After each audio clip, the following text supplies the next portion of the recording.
Дорогие друзья, не забудьте ставить лайки и подписаться на канал, кто еще не подписался. Баркал, всем спасибо.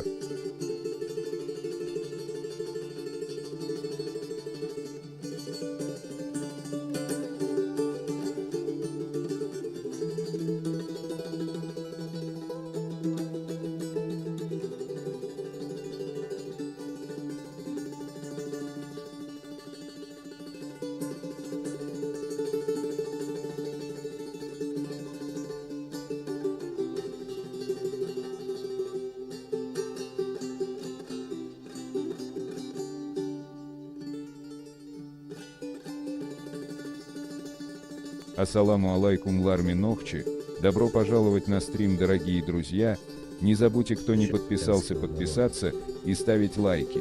Баркал, спасибо всем. Что по Сакурову скажешь? А что ты хочешь услышать по Сакурову? Что именно? Что именно непонятно? Ассаламу алейкум. Саламов бивол бой хашсауи вац. Что можно сказать? Поконкретнее вопрос. А так, думаю, мы сами. А чем он прославился? Алексанит.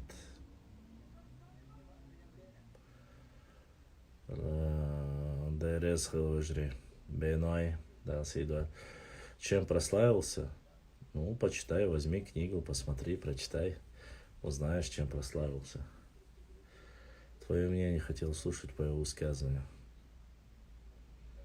Пустое сотрясание воздуха касаемо именно по границе. Не ознакомился реально с проблемой. Вот. Не больше, не меньше. Надо было досконально изучить, надо было проверить, а потом уже говорить. Вот и все. Прямо акцентировать и переживать за его там сотрясание воздуха мне абсолютно не стоит, ни мне, никому. Машлам Аллах, Рисалам Ашхахил, ДРС Хилказбек, Масана Шуна, Дал Сейду Алшуюзинер. Прямо уж там переживать, там, поэтому переводится название Панкисия. Как переводится название? Алексанит. Спроси у тех, кто проживает в Панкисии. Наверное, они тебе больше достоверно ответят. Ты фольклор начинаешь спрашивать, ты начинаешь спрашивать название ущелья. Я, честно сказать,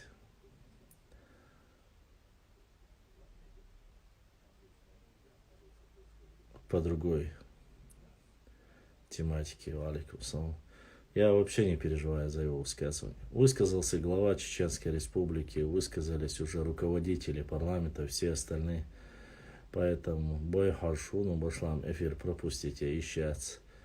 Я, честно сказать, бой не смотрю. Если бы я знал, что вы так сильно заняты боями, я бы, наверное, не провел бы прямой эфир.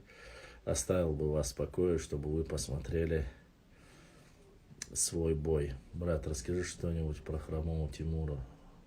Что он сделал с нашим народом. Честно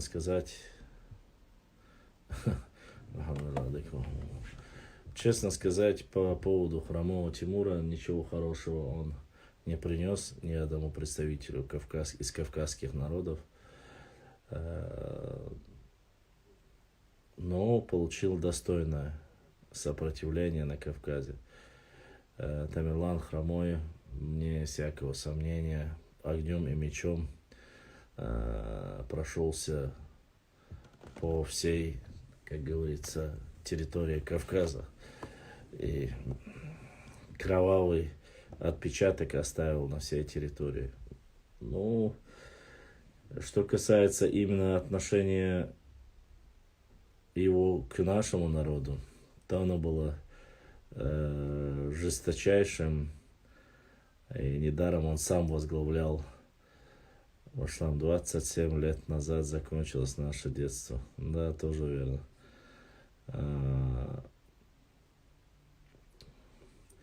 Выжигая, уничтожая стар, млад, женщин, детей, стариков, не щадя ничего, прошелся по некоторым данным по 2 ущельям. Аргунское, другое считается там Асиновское ущелье. Ну, а правда, что хромой Тамерлан был изгнан буйволами? Нет, неправда.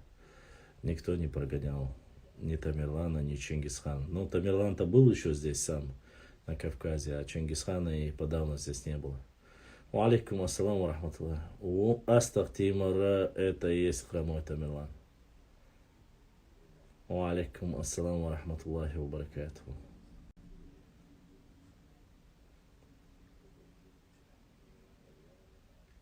Много-много бед принес, конечно, этот человек. Хотя и считал себя амиром правоверных, являясь мусульманином. Вот. Ну, такова история, что тут поделаешь. Кстати, по поводу его шествия по Кавказу остались материалы. Я думаю, что скоро надо их тоже обновить как-то и опубликовать, чтобы вы ознакомились с ними. Вот. Надеюсь, конечно, будет интересно. Кому интересно, там постараемся сделать. Хотя у нас, кого не спроси, все ездили в Самарканд, все ездили в Узбекистан, но каких-либо новых таких светлых, ярких пятен в истории нашего народа не появилось. Но мы пытаемся, по крайней мере, делать что-то. Я не знаю, уважаемые мои братья, вы подписываетесь, почему у вас не сохраняется. Потому что одни и те же подписчики у меня каждый раз, когда заходят в эфир, написано бывает, подписались, Башлам. Джузи тебе не отдала толстовку, суетолог? Нет. Я Джузи уже давно не видел, честно сказать. Толстовку. Если бы кто что-либо мне отдал или подарил, уже, поверьте мне, я бы об этом всем сообщил. Я не такой человек, который что-либо скрывает. Башлам, как историк, не мог бы создать путеводитель по нашей родине для гостей. Конечно, можно было создать, но это уже, конечно, ближе должны заниматься туристические компании. Они занимаются туризмом. Вот, по мере возможности. Не знаю, как у вас. Берзлай массу yüzünçün salam yüz o yüzünçün salam aşıldı. Алейкум ассалам. Биноевец принем.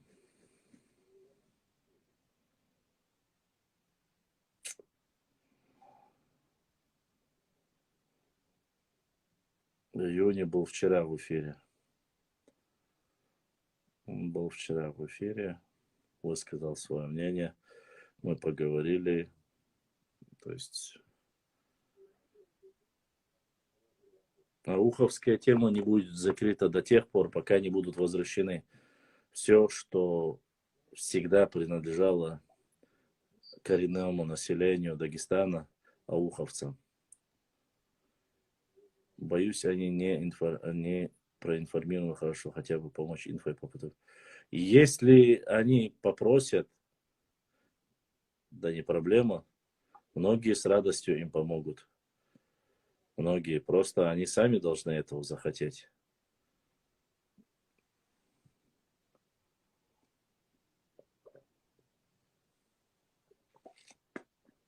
Просто нужно знать, кто этого хочет, кто это желает.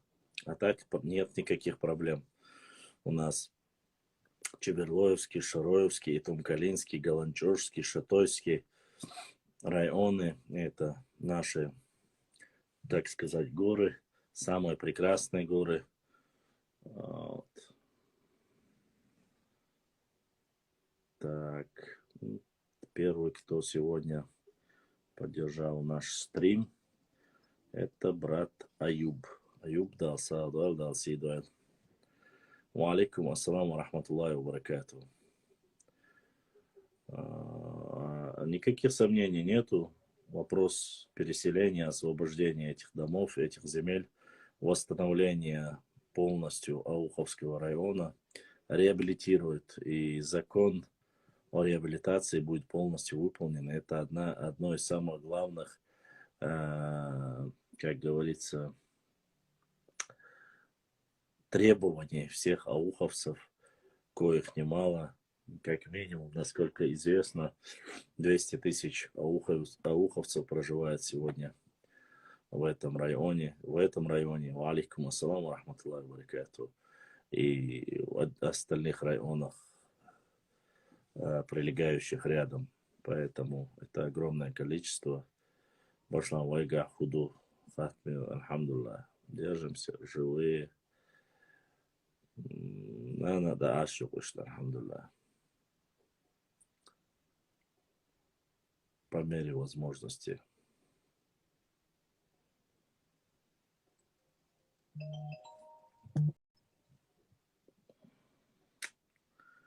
Брат Руслан подтянулся.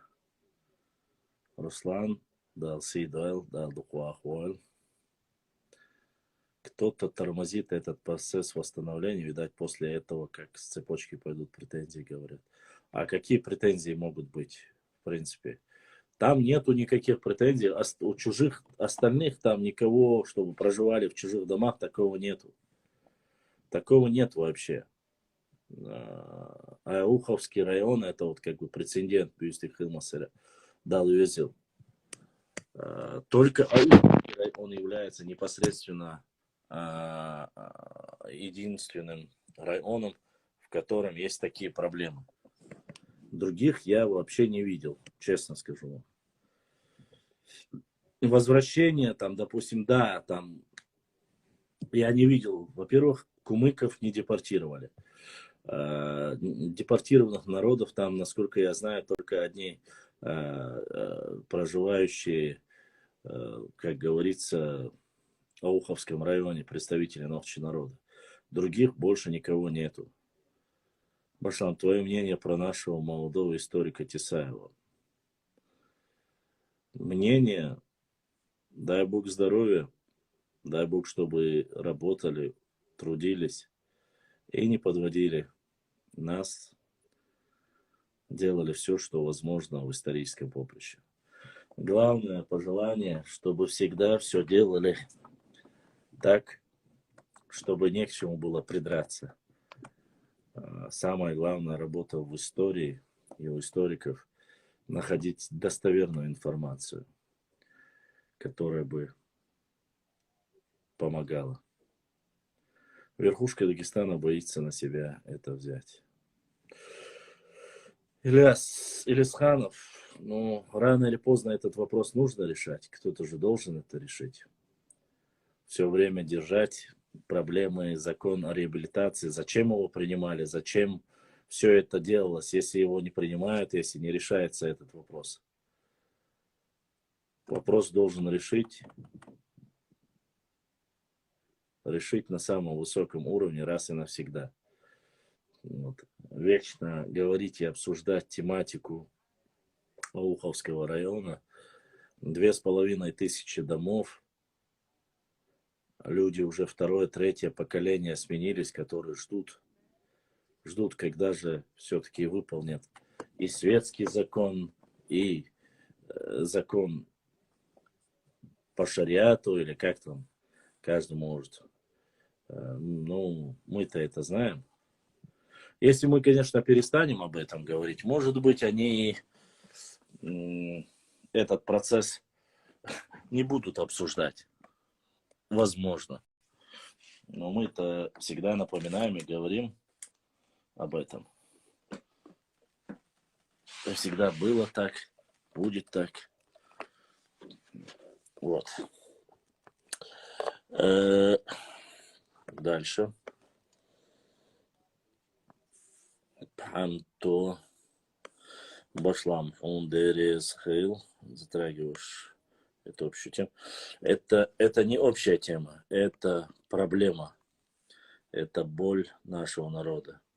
Аух– это реальная проблема и боль нашего народа. Вот. Осман, Пхамту, Аух. Ассаламу алейкум, Башлам, да, Алш Уэлха, да, Духуах Уэлха, Хасан, Кенты, Иш, Мабуал, Тимур, Дерез хейл. Все, что у меня есть, это вы.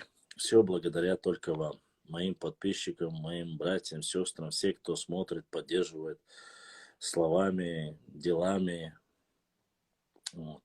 И без вас бы, конечно же, никуда. Поэтому все это зависит. Соломов проиграл. Бах. Я не знаю, кто такой. Башлам, всегда интересно твои трансляции смотреть. Удачи тебе. Аврора, огромное спасибо. Очень благодарен нашей прекрасной половине, которая приходит к нам в эфир. И брат Ахмед дал Сидуэл, дал Духуахуэл за то, что задонатил. Огромное спасибо. Было ли сообщение или нет? Амад дал Духуахуэлу.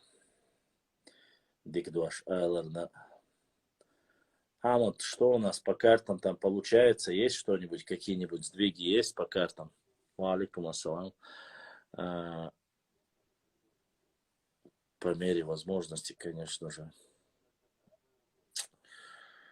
С огромной благодарность нашей прекрасной половине. Чем больше сестер будет у нас в эфире, тем больше люди будут подтягиваться. Это одностороннее, чтобы не было. Потому что наши сестры в первую очередь должны знать и историю своего народа, потому что это будущие мамы. Они должны вкладывать, воспитывать детей, пока мужчины, как охотники, работают, зарабатывают вечно. А наши сестры сидят дома, в основе своей, кто сидит, и воспитывает детей. Нет, аух, не уах. Аух именно. Давайте я открою публику и покажу, что-то из моих запасов. Каких запасов?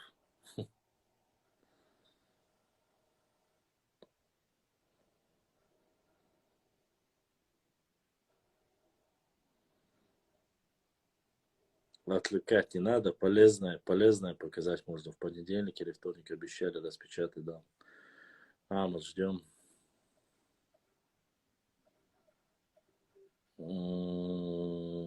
Во время в Чечне, не смогу сказать, в Терской области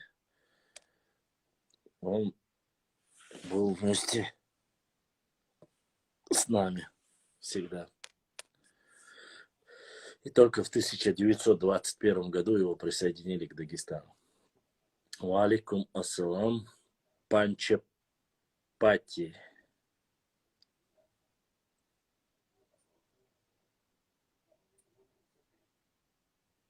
А так всегда, как и все остальные части нашей Родины, самостоятельно были. Не знаю, ну, у тебя прекрасно имя Аухан можно перевести как бюро.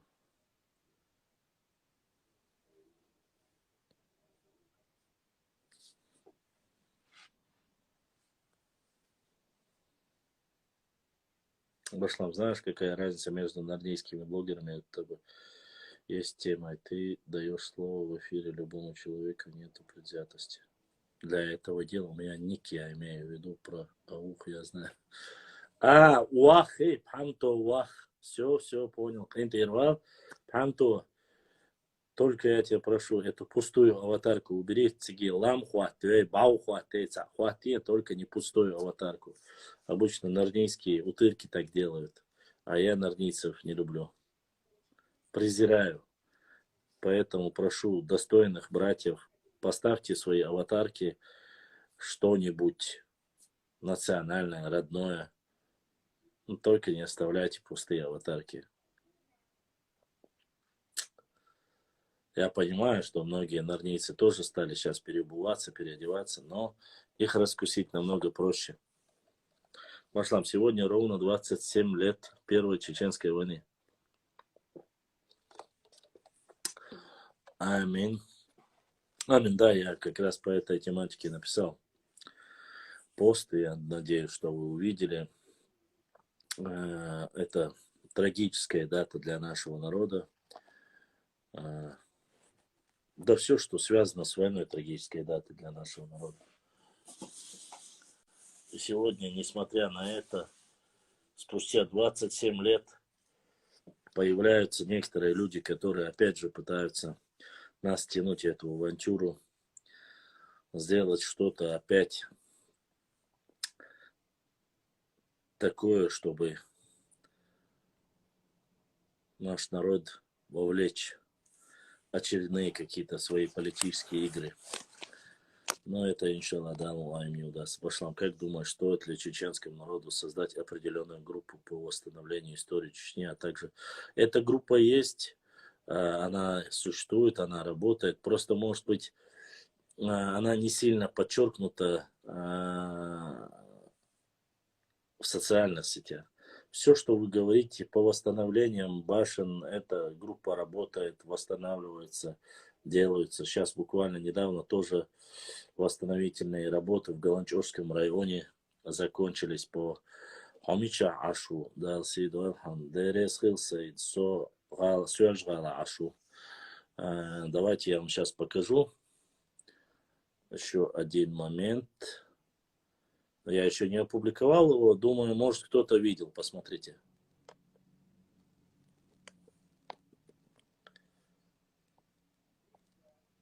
Не слышно, да?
Нет, это не Хой, это Галанчорский район, это Орстхой Муак, поэтому это не Хой, это уже западная часть нашей родины, восстановительные работы идут, все восстанавливается лучшим образом, строится и современная инфраструктура, Чеченэнерго совместно с Адамом Делимхановым, Чечендорстрой совместно с Магомедом Даудовым. То есть этот сектор оживляется, строится, все само собой по указанию главы Чеченской Республики. Восстанавливается Министерством культуры, восстанавливаются объекты, башенные комплексы. Поэтому собака лает, караван идет, наша Родина возрождается. Это не Орствой, нет. Это Нохчичу, но это Орствой Мох. Как есть Ирвой Мох, Чеберлой Мох. Нохчичу это государство, это республика. Понимаешь? А Меркшахор не Шейшейбу. Поэтому Мозамбик не стоит меня учить. Я все-таки как раз таки сказал все правильно. Из Цаух Мох, Вож Шуит Мох, Вож Кедек Ду. Мох Хиларха, Ашаи Гара Нохчичу. Вот. Это не прошу не путать. Да, ты оберкти Элвей. Амин. Амин, амин, амин, я Аллах. Поэтому все возрождается, все восстанавливается. Не нужно уж прямо вот крайне критически так. Орство почему-то некоторые хотят, чтобы их назвали. Уважаемые мои братья, мы говорим за Чеченскую республику. Нохчи чуах, нохчи бу, иншаллах, хир бу, хик бу. Вот. Когда дальше меня уже не интересует.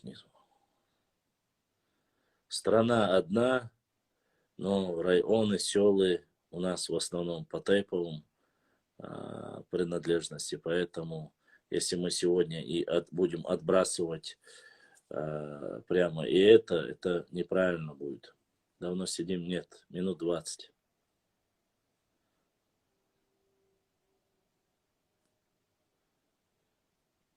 Аух, шейхан ацайвер залюдан ула. Цутях ахюкш бол бяш дукканах бу. Ну, шадек ахтат башлам, остров мах занимает весь Галанчур. Нет, остров мах не занимает весь Галанчурский район. Маленький кусочек его занимает.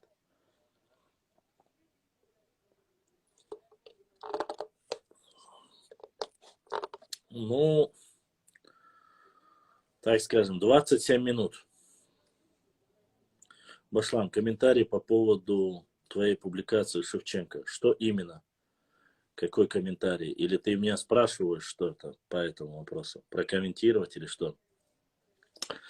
Я тейп шинру, но я не говорю везде, что я шинру, я говорю нахчу. Нет, тейп, сказать ничего нету в этом плохого, в жре, это запомните, это вполне нормально. Ам нохчи канду тейпаш дукадуай. Варствай тейп ничто, мелхи тейп ничто, чеберлой тейп ничто, тейпниш. У нас этим мы и славимся. У нас есть много тейпов, у нас есть много диалектов, у нас есть говоров, у нас много дукваш нишивай, валикум салам. Ну, можно сказать, да, компот можно сказать. Поэтому, ну, что я могу прокомментировать, Ваша? Там же все сказано, в принципе. Потому что мне понравилось, что касается насчет автохтонности народов, мы прекрасно это знаем. Алейла Башам, ты не до конца прочитал вопрос и даешь ответ на полвопроса. Урартиец. Кому? Может, я прочитал весь, но это сделал не вслух, ты не подумал об этом? Конечно, весь прочитал. В основном весь. Но что я могу понять иначе немного, тоже может быть. Вы не забывайте, потому что есть кучка заврики нарнийские. Поэтому ассалам алейкум, кенти алейкум салам. Выступление Максима Шевченко еще раз показывает о том, что этот человек прекрасно владеет информацией о Кавказе, о нашем народе, в принципе. Именно вот в историческом плане, политическом плане я не буду цитировать его, как говорится, слова, но он хорошо обладает информацией касаемо нас. Думаю, что он намного осведомлен по вопросу, осведомлен по вопросу касаемо границы и вот этих соглашений. Намного лучше, чем Сакуров. Сакуров, конечно, предвзято отнесся и отнесся очень неправильно. Может быть, он также трактовал иначе все эти вопросы касаемо Дагестана, касаемо других субъектов, касаемо, алейкум ассалам, разногласий между Карачаево-Черкесией, разногласий между Кабардино-Балкарией и многое другое. Проблем везде достаточно. Эти проблемы были всегда, и национальные республики, как кто бы что ни говорил, и в советское время они были. Может быть, это было больше завуалировано под этим названием интернационализм, и здесь было чуть больше русских. Опять же, кто принимал особое, так скажем, решение, потому что, чтобы отсюда произошел отток этого русскоязычного населения. Неужели чеченцы? Нет, абсолютно нет. Потому что у чеченцев не было авиации боевой. И когда полетели в Первую Чеченскую войну, полетели бомбы на город Грозный, сегодня именно эта дата, 27 лет тому назад, люди начали уезжать. Они стали беженцами в своем государстве. По сути, первая война это была гражданская война. Война, которая никому не нужна была. Сегодня уже напосля, как говорится, мысли были как... Сегодня многие говорят, что эта война недостойная была и неправильная была. Вот в этом и проблема. В том, что мы уже после думаем того, что произошло все, как произошло, уже решили, было все неправильно, все было неверно. И отток русского населения с Кавказа произошел не из-за чеченцев или не из-за кавказских народов, а из-за такой политики и взаимоотношений. Неужели нет русскоязычного населения в Казахстане? Неужели нет русскоязычного населения, там, я не знаю, везде, в Украине, в других местах?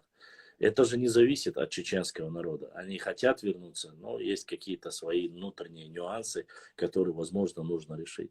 Об этом много говорят политики, и это не от нас зависит. Башлам Юник, Салам Маршал, Аллах Сюгер, он не видит то, что я пишу, Аллах Резхайл. Юник Казбек 1979 передает Салам Маршал от себя. Чеченцам точно не нужна была война. Чеченцам никогда не нужна была война. Чеченцы всегда, за всю историю, всегда ведут оборонительное действие против любого захватчика. Начиная с шейха Мансура, Бейбулата Таймиева и всех остальных. И Рикхуайк Энтиштир Элла от брата Майрбека Рикхуай подключились. И поскольку я вам обещал, что если будет сообщение, я обязан зачитывать его, я зачитал. Майрбек дал Сейдуэл, дал Саадуэл, полдесник Эзершка Соудулил. Вот Рикхуэ Майрбек прислал донат на стрим, наш прямой эфир. Нам и сейчас не нужна война, однако появляются такие люди, которые, боясь назвать имя, называясь там интеллигенцией, лезут туда, куда бы, опять же, я не знаю, честно скажу вам, со всем моим уважением ко всем вам, я знаю, что сейчас здесь присутствует много наших и братьев, достойных, хороших братьев из Ингушетии. Поверьте мне, то, что он сделал, что касается непосредственно вот этой тематики, задачи вопроса, для Ингушетии это будет больше минус, чем плюс. Ну, это мое понимание. Зная, как вам сказать, внутреннюю обстановку, политическую обстановку в России, понимая взгляды Путина, то, что вот сделал Сакуров, это не больше плюс, чем минус. Уж влазить к вам я не буду, ладно, но вы со временем поймете, что это сыграет не на руку именно нашим братьям-ингушам. Но это все, как говорится. Вот. И Юсуп от брата Ширди. Ширди, Özri, Дасидор, Даса, Башлам. Амин зачитал или типа мы сами спровоцировали Тимура на нашествие, думая, стоит доверять этому или нет. Я не сторонник таких песен и что-либо. Но, честно сказать, если бы он даже не зачитал это или что спровоцировали, мы же с вами говорили об этом давно. Очень даже давно говорили, но я сейчас зачитаю, пока я отвечу на этот вопрос. Мне кажется, Сакуров, поднимая эту тему, пытался повлиять на решение суда, которое будет 15 декабря на самом выглядеть героем в глазах ингушей. Одним словом, старая песня «Разделяй и властвуй». Не знаю, повлияет ли это на решение с лучшей стороны или с худшей стороны. С лучшей стороны я очень сильно сомневаюсь. Очень сильно сомневаюсь. Вот. Что касается, дай Аллах, конечно, всем здравия, чтобы все могут обязать твои и даст ключик. Но пошло нас, мы должны понимать одно, прежде чем ты задаешь какие-либо вопросы президенту такого государства, с учетом того, что внутренние какие-то есть проблемы, нужно было более углубленно решить эти вопросы. Это, если даже это сейчас снова поднимется, вот эта тематика, сами подумайте, оставленные земли и так об этих 7-8 селах, которые оставили, это все снова опять подниматься, вот это, оно не играет в лучшую сторону для многих. Ну да ладно, посмотрим. Все решается на уровне глав субъектов. Сейчас посмотрим, что будет дальше. Башлам Сакуров хотел бы одну правду сказать. Башлам Сакуров хотя бы одну правду сказал, что в Чечне лучше отделиться от России. Это уже столько веков идет от имама Шейх Мансур. Нет, это неправда. И поверь мне, это не так было сказано, как ты думаешь. Вот в этом-то и есть великий обман. Ты думаешь, что тебе сказали что-то хорошее. Это вот наивность нашего народа. Хотят опять воспользоваться этим, чтобы вот пошли вот эти бунты, чтобы поднялось вот эти митинги. Не ведитесь на эти провокации. Валлахи, биллахи, талахи, никому на Кавказе я не рекомендую вестись на эти провокации. У нас шла 20 лет война, и мы прекрасно знаем, что такое война. Не ведитесь на провокации, живите в едином государстве, в мире, в согласии, в Кавказе. Живите, учитесь, размножайтесь. Шейнца юшек мадиц. Шейн баалхирбек мадиц.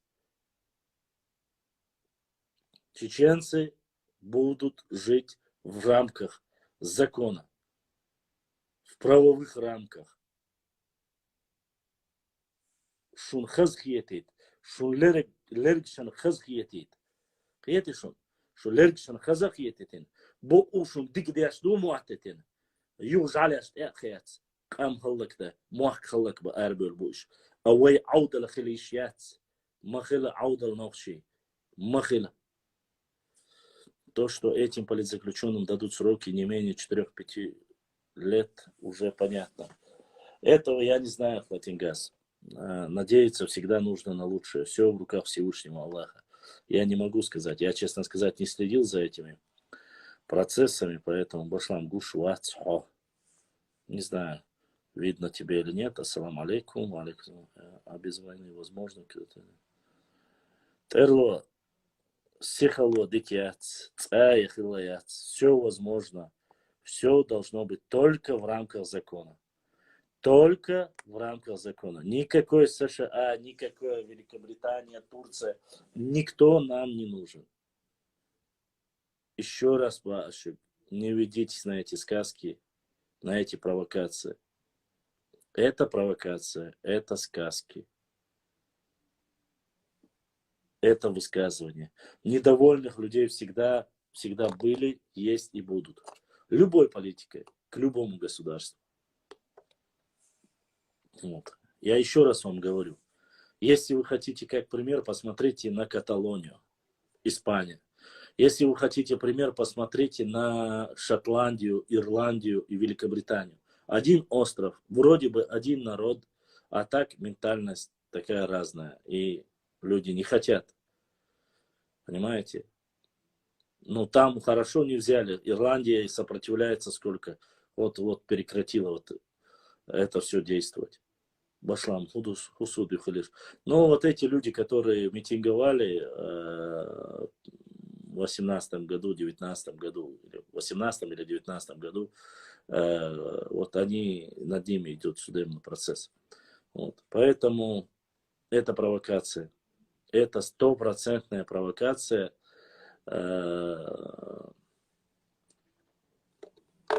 Чтобы просто-напросто, опять же, залить просто-напросто Кавказ и Россию, залить кровью, но ногчи на это больше не поведутся, да, не ведитесь. Матешлаш, варилаш, матешлаш, не ведитесь на эти провокации, не нужно нам это все.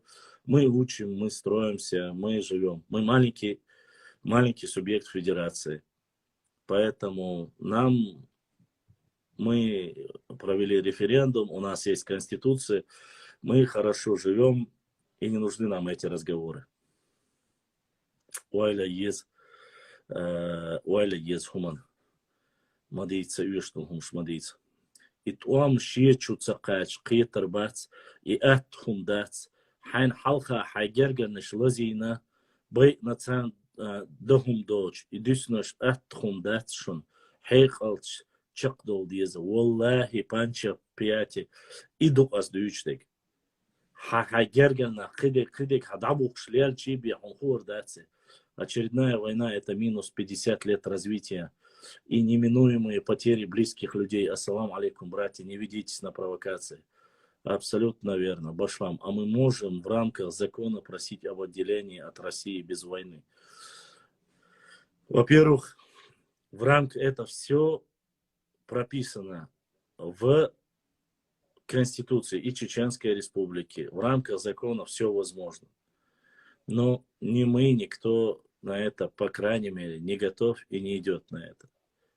Сакуров не будет судить, ему делают легенду, чтобы вывести его на Запад. Сакуров человек Путина полностью. И то, что он говорит про ингушей, он их наоборот топит.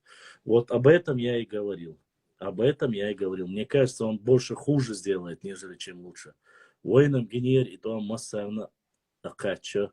Вот, воин, Башлам, скажи свое мнение. Если нохчи приняли ислам в 9-10 веке, как получилось, что тогда нохчи и галга на то время один народ и галга приняли ислам в 17-18? Во-первых, в 9-10 веке, 13-й войн, приняли не вся территория. Территория была иная и побольше. Это раз. Во-вторых, не было такой коммуникабельности, как сегодня. То есть, если ты думаешь, ислам был полностью на всей территории, нет. Проникновение ислама и распространение по всей его территории. Но в Дагестане ислам проник, запомните, проник в 7 веке и полностью на всей территории уже ислам доминировал в 15 веке. В Чечне он проник в 9-10 веке и полностью он доминировал уже через те же самые 700-800 лет. Это не так просто, как вы думаете. Это не так, что вот один сказал, принял. Нет.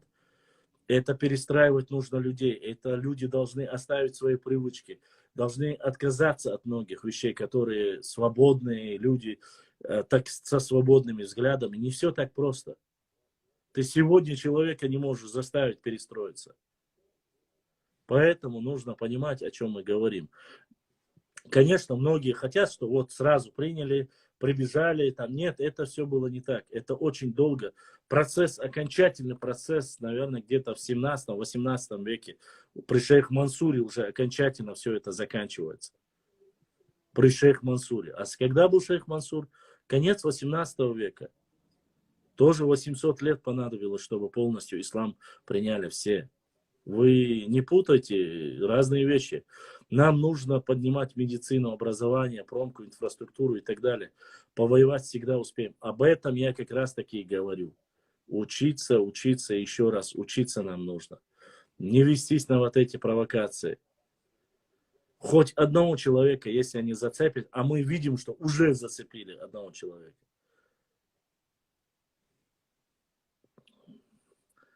Не можем, по российской конституции не можем. Советская конституция могли, но не сейчас.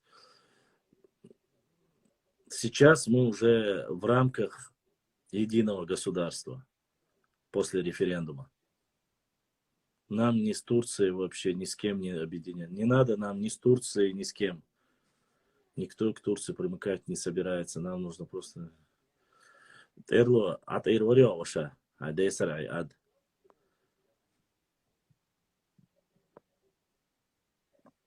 Вот когда весь Кавказ, если там кто-то что-то сделает, все захотят, ах, мы не будем больше нигде локомотивом и заниматься этой. Мадейцич союз, что гумш мадейцич. Дейлдаш мадейц. Ой, цан хуман кича, да, цар мадар дич, ой. Цан хуман кич, да, цой. Ва алейкум ассалам. Тейп наш хейгу мадольня, ой, дол. Кидег хейгу мадольня, ой, дол. Это цепная реакция. Зацепят одного человека и пойдет дальше. Куда? Кстати, Альви Датсон, Ленин этого не говорил. Это ему приписали, конечно, но Ленин этого не говорил. Это даже, кажется, идет или из древнего Китая идет, или с Индии идет. Цундера, самая главная цель этих людей зайти в сердца и головы, положить туда вот это зерно раздора, и уже она как цепная реакция, как раковая опухоль идет. Цунах питан дол цунах. Цунах дикник хыдац. Никому, ни одному народу, проживающему на Кавказе, мы не желаем, чтобы вы знали, что такое война. Никому. И если бы Сакуров, может быть, вместо того, чтобы отсиживаться где-то в Питере, все-таки поехал в Дагестан, поездил бы по всем районам, приехал в Чечню, поездил по всем районам, в Ингушетию, по всем районам, и проехался бы по всем северокавказским республикам, послушал бы разное мнение, на своем авто с одним или двумя человеками, не ангажированными, может быть, он более бы обладал информацией. Понимаете? Вот это нужно понимать.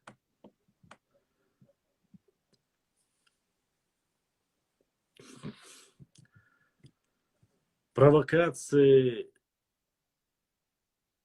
рассказы, ненужные разговоры до добра не доводят. Салам маршал ду Сочир. Сочир вежришка.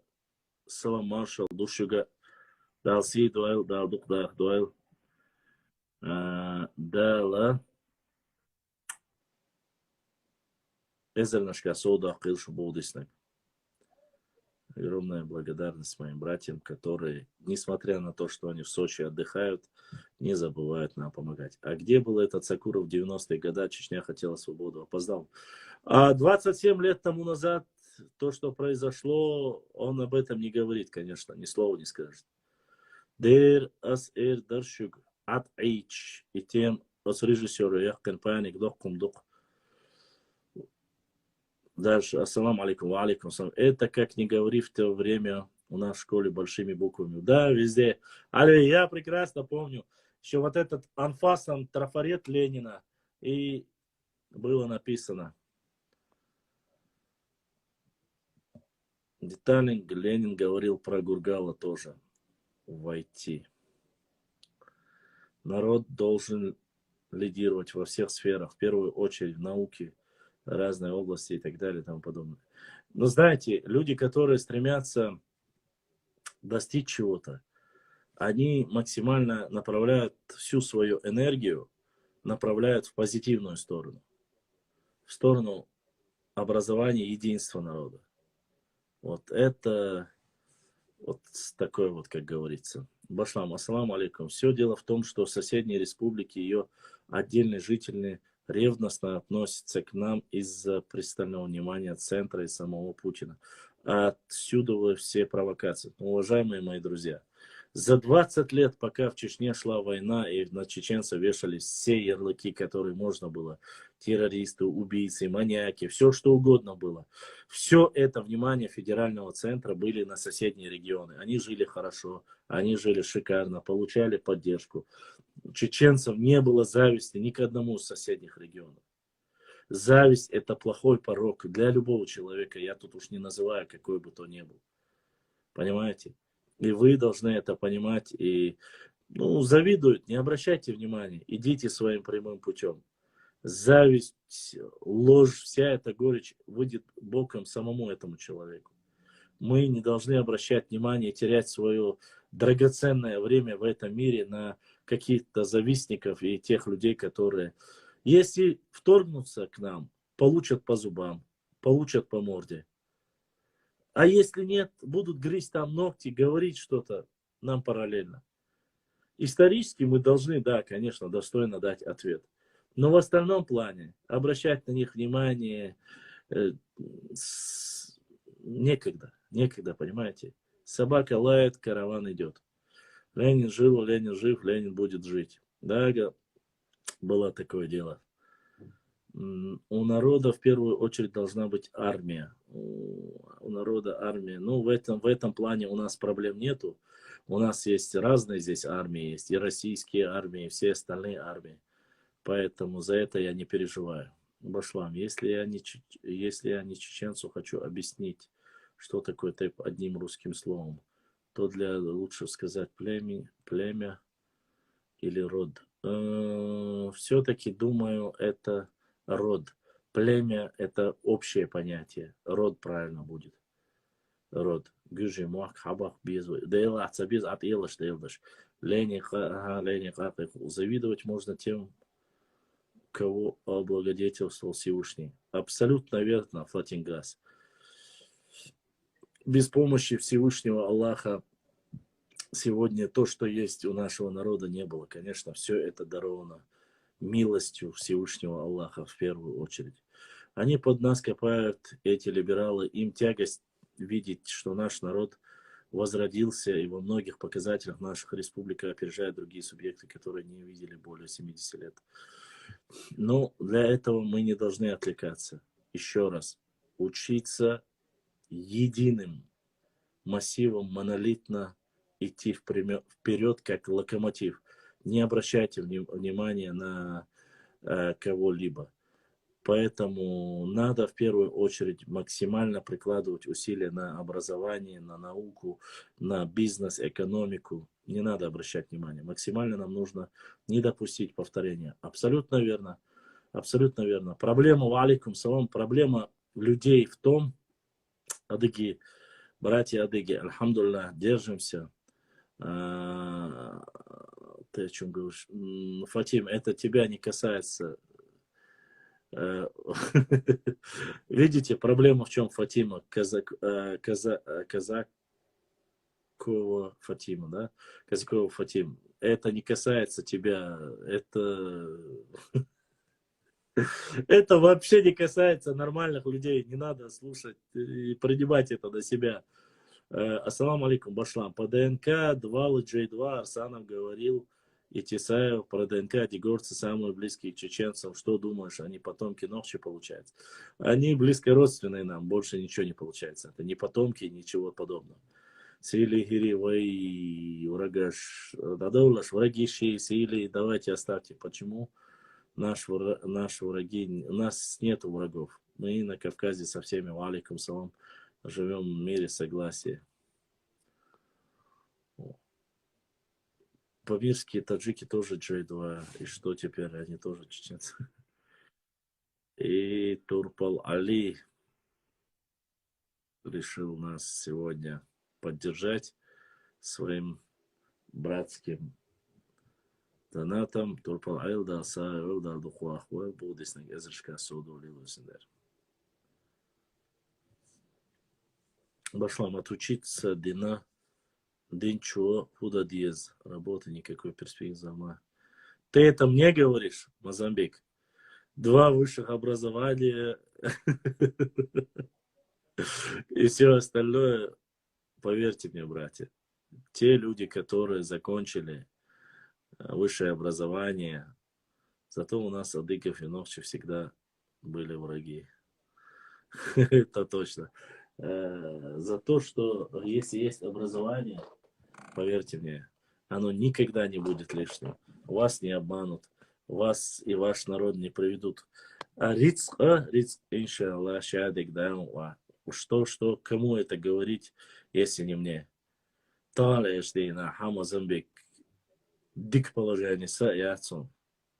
Вообще и отцом са дик положение. До того дик положение отца. Образование есть. Несмотря на все это, я читаю. Я читаю электронные версии, я читаю книги. Все, я же не прекращаю.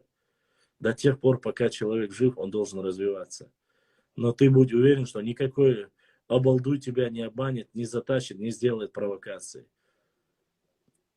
А твой ум и твои навыки рано или поздно, поверь мне, они найдут своего, как говорится, потребителя. Ассаламу алейкум, Башлам. Можешь озвучить для народа Нахчи мой коммент? Когда нас им выгодно, они сравнивают нас с 2 братьями. А кто тогда отец? Это подмена понятий. Я зачитал твой вопрос.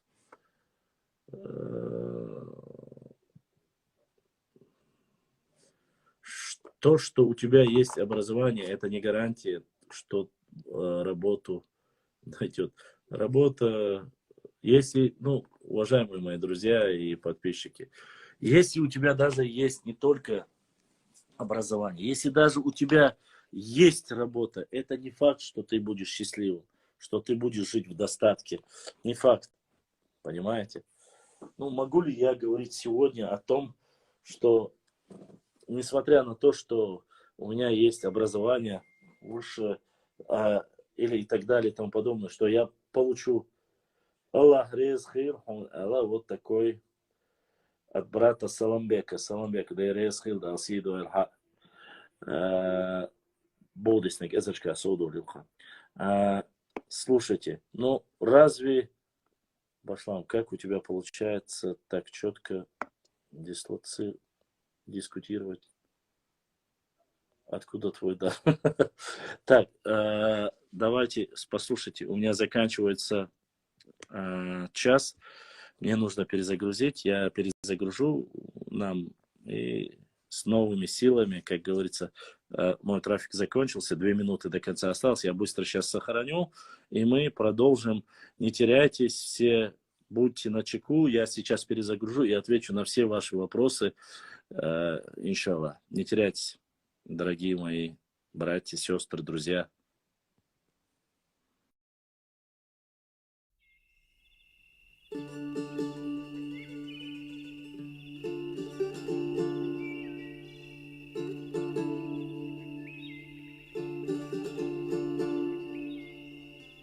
Дорогие друзья, не забудьте ставить лайки и подписаться на канал, кто еще не подписался. Баркал, всем спасибо.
Хаглберри.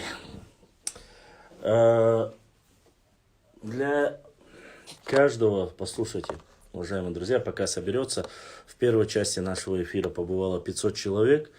Что я хотел вам сказать, пока сейчас все соберутся. Для всех доступ открытый. Каждый желающий может зайти, пообщаться, поговорить, спросить, задать вопрос. Нету здесь никому никаких претензий, нету. Здесь свободная площадка для общения. Главное, чтобы было все в рамках закона, в рамках, имеется в виду, не материться, культурного общения. Здесь прекрасные девушки, здесь старшее, взрослое поколение, младшее поколение. С уважением просто ответить. Вагап, можешь ответить? Конечно, задавайте вопросы, я отвечу, если, конечно, знаю ответ. Если не знаю, я без всякого стеснения скажу, что не знаю.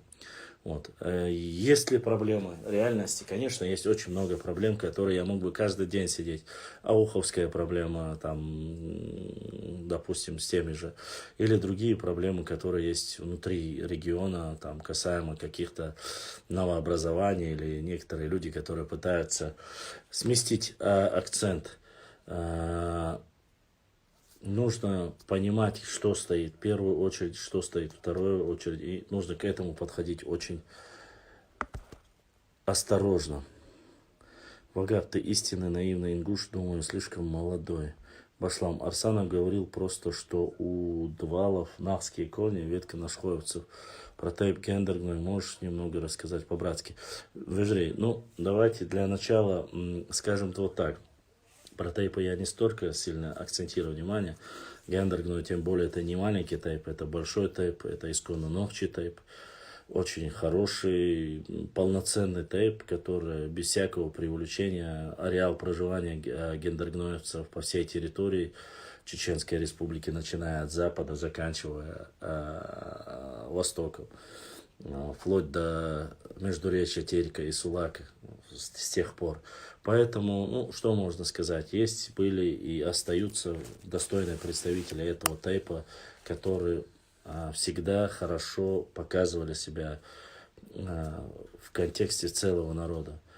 Так можно сказать о каждом чеченском тейпе, исконно чеченском тейпе. Поэтому, подожди, у меня немножко другое направление. Мое направление это национальная идея, национальное единство. Я не люблю вот эти дробления, деления, кого больше, кого меньше, кто круче. У меня нету. У меня ногчий народ круче. У меня все тейпы маленькие, большие, равные и одно целое ногчий народ. Я знаю стремления, я знаю, как делаются пробросы, я знаю, как пытаются расшатать стул, я знаю, как пытаются сделать все, чтобы чеченцам не дать стать одним единым монолитом. Я знаю, кем это делается и для чего это делается.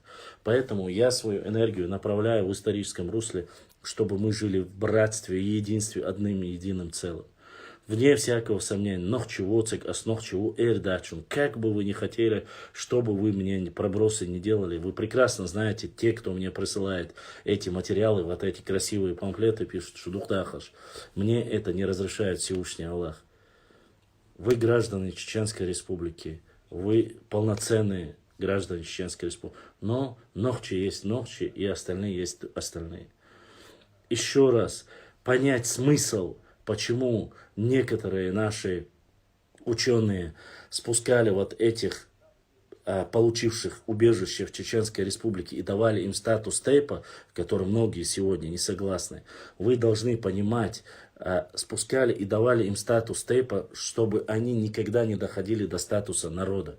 Вы должны это понимать. Народ это преобладание, это выше всего, и, ну, кроме религии Всевышнего Аллаха. Вы этого не понимаете. Их спускали на уровень тейпа не потому, что они становились чеченским тейпом. Нет, им говорили, ваш уровень, не национальный уровень. Ваш уровень это обычный чеченский тейп и напротив него. Вы только соизмеримы с тейпом. Вот почему давался статус тейпов, там, допустим, Сюли, или Гунки, или Газгунки. Вы должны это понимать. Не потому, что они чеченский тейп. Нет. Просто статус был на уровне любого Рикхуай, Гендергнуай, Эхшпатой, маленький, любой, даже маленький тейп, несмотря на то, что народ он большой, им давали статус маленький. Им говорили, здесь у вас нету народа, здесь есть ногчий народ, а вы всего лишь уровень нашего одного маленького тейпа. Потому что вы получили здесь политическое убежище в сегодняшнем понимании этого слова. Даже многие люди этого не осознают, не понимают этого. Несмотря на это, сегодня есть, извините за выражение, незаконно рожденные утырки, которые пытаются раздробить, сказать, навредить чеченскому народу. Хорошие, достойные братья, это вас не касается. Это касается всех людей, у которых желчь по отношению к нашему народу. Мне без разницы, кем бы он был. Сакуров он, или там, я не знаю, Алиев он, или кто бы он ни был. Ваша ненависть – это ваши проблемы. И вам с этим жить, и вам с этим, конечно же, как говорится, помирать. Но я не понимаю одного некоторых мусульман. Уровень одного в вашем понимании, когда чеченцы с кем-то дружат, вы говорите, что чеченцы дружат с кафирами, обвиняя чеченцев в этом. Ну, я говорю примерно. Ну, любят такие, есть некоторые, которые сидят там, всем такфир выносят. А когда вас, оказывается, за вас высказался другой кафир, этот кафир красавчик, этот кафир не красавчик. Так не бывает. Нужно следить. Следить и понимать это. Понимать, что 27 лет тому назад все начиналось вот именно вот с таких невинных делений, дроблений, внутреннего сепаратизма, разделений, которые вот привели к таким кровавым последствиям для нашего народа. Вы думаете, сегодня легко смотреть на прекрасную столицу, на 400-тысячный город Грозный был? Трамваи, не трамваи, самый зеленый город был на Северном Кавказе. Во что все это превратилось? Ведь у каждого чеченца 2, 3, 10 человек почти что, фактически у каждого погибли родственники. Вы этого будущего хотите нашим детям? Я не запугиваю. Я призываю к вашему благоразумию. Я призываю через призму истории быть умнее. До того, чем говорить большие слова, такие иностранные, модные, как даже не хочу, чтобы об этом говорили. Задумайтесь, через что прошла вся наша история. Задумайтесь, как вовлекали нас в эти все процессы. Причины, будь то депортация и все остальное. Если там было 300 человек, это не обозначало, что 750 тысяч человек из-за 300, которые не согласны с какой-то политикой Сталина, должны были депортировать. Погибли десятки тысяч человек. А ведь были люди, которые доносили в то время, работали и доносили до Москвы и говорили, увеличивали это количество в десятки раз, благо того, чтобы достичь каких-то высоких своих званий, получить звездочки и так далее и тому подобное. Что в конце концов, как это сыграло против нашего народа? Нашего, когда я говорю, тут разницы нету. Будь то ауховцы, будь то ингуши. Всех как один в скотские вагоны. Все в этом виноваты оказались. Вот в чем проблема. Проблема в наших головах. Проблема в том, что Нохчи не хочет слушать другого Нохчи. От того, что Нохчи уехал в Европу, Казахстан или Россию, мы не становимся разными. У нас одна Родина. Ее нельзя разделить. Ее нельзя разделить, ее нельзя раздавать. Арабы, место, откуда зародился ислам, откуда появился любимый наш пророк, саллаллаху алейхи вассалям, они хоть кусок землю отдадут, это пустыня. Это даже не такая родина, как, посмотрите, отдадут ли они вам кусок земли. Вы думаете, проблем между Саудовской Аравией и Йеменом нету? Или близлежащими регионами на Ближнем Востоке нету? Что происходит в Сирии, я вообще молчу. Ирак, Иран вместе, всегда были войны. И все остальные, Иордания проблему пограничная. Это во всем мире эти есть проблемы. Но у них-то, благо, нету даже такой плодородной земли, как у нас. И то они не дают, являясь истинными мусульманами, я не знаю, уже со времен пророка Мухаммада, саллаллаху алейхи вассалям, они не дают, ни своей земли не дают, не меняют свою историю, не отказываются от своих адатов. Вы думаете, они не работают с Америкой, не работают с Израилем, заклятым в их понимании, как они всем преподносят врагом? У всех арабских стран есть договора с Израилем. Израиль поставляет самые лучшие медикаменты и стал лидером на Ближнем Востоке по тому, как лечить людей и выдавать какие-то инструменты по медицине. Поэтому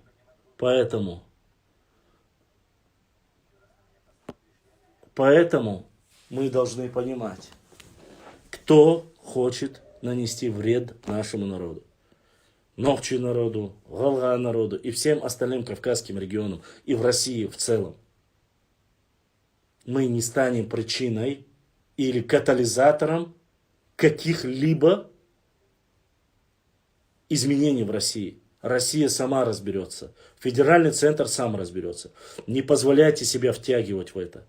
Никакая интеллигенция, никто вам не поможет. Ни один из интеллигентов не вышел, не сказал, не начинайте первую войну 27 лет тому назад. Кроме наших этих калмыков, Юрий, который наши братья адыги. Единственный, кто первый вышел и полностью отказался от своего пакета, он был министром юстиции, если я не ошибаюсь. Да, конечно, потом провели в Дагестане, в Кабардино-Балкарии, в Назране, в некоторых местах говорили, не нужно войны, но процесс уже был запущен. Когда эта машина войны начинает действовать, уже не остановить. Нельзя допускать. 300 тысяч у нас погибло, 200 тысяч погибло. Это огромное количество людей. Вместе с ними мы бы уже были за 2,5-3 миллиона человек. Мы потеряли самое дорогое. Своих дедушек, бабушек. Молодое поколение. Сколько студентов погибло. Сколько искалеченных людей. Сколько судьбы людей, которых уже не вернуть. Эта боль, страдание, она всегда останется. Эта ненависть, презрение, она остается все равно. Проходит время, оно все равно остается. Но как-то нужно в себе найти силы. Нужно быть выше всего этого. Как рассказал один из моих подписчиков, братьев Уарсхвай, он рассказывал мне, говорит, когда ночью приехали, жили в палаточном лагере, не проходил день, говорит, несмотря что у них война и все остальное, не проходил день, чтобы царь Лозарь Цадяш, они пытались выжить. Мы бы, говорит, не смогли так. А вот чеченцы смогли. Лозарь Цадяш, хок дünyanı хок арлур дацел, Аллах değil пурбан сани, цигер цадяхкин, муахтабин, изернашка, قيش مخشكا دعدوش ديشا ديش ديبا ديبش تينوش غالنش نخش مخ ديان بيش لمنش ديان بيش تان دعدوش توي الله ديل пурбан сани. Карца дел, дуохца дуах, сате собрехил. Но не стоит играть с судьбой снова и снова. Не стоит этого делать. Или мы будем делать все время только одно и то же. Уничтожать нас, возрождаться. Уничтожать нас, возрождаться. Так невозможно жить. Это смысла нету, понимаете? Смысла нету плодить детей, смысла нету говорить о чем-либо. Изучение истории, географии, адатов не для ненависти соседей или не Нет. Это в первую очередь узнать, что в истории нам пригодилось и где мы допустили самую большую ошибку. Не допускать ошибки. Вот это нужно понимать. Так, простите, я как-то монолог увлекся. Башлам, почему ты не вызовешь или не напишешь? Я не буду писать ни Артему, никому. Артем кто такой, чтобы я ему писал? Кто захочет, сам придет. Почему вы братаетесь осетинами? Ты, кажется, упал с дерева, Вагап или Банап. Вы простите, я многие вопросы пропущу. И, конечно, не от радости они делали, а от того, чтобы людей отвлечь. Отвлечь от этой ситуации, от провокаций, от сепаратизма. Вот что это говорит. Провокаций сейчас просто много. Согласен от души, Башлам, безусловно, все ночи и насилие. Башлам, почему некоторые клоуны из Инста позорят профессию адвоката и прокурора? Ну, я за клоунов не отвечаю, я не работаю над ними.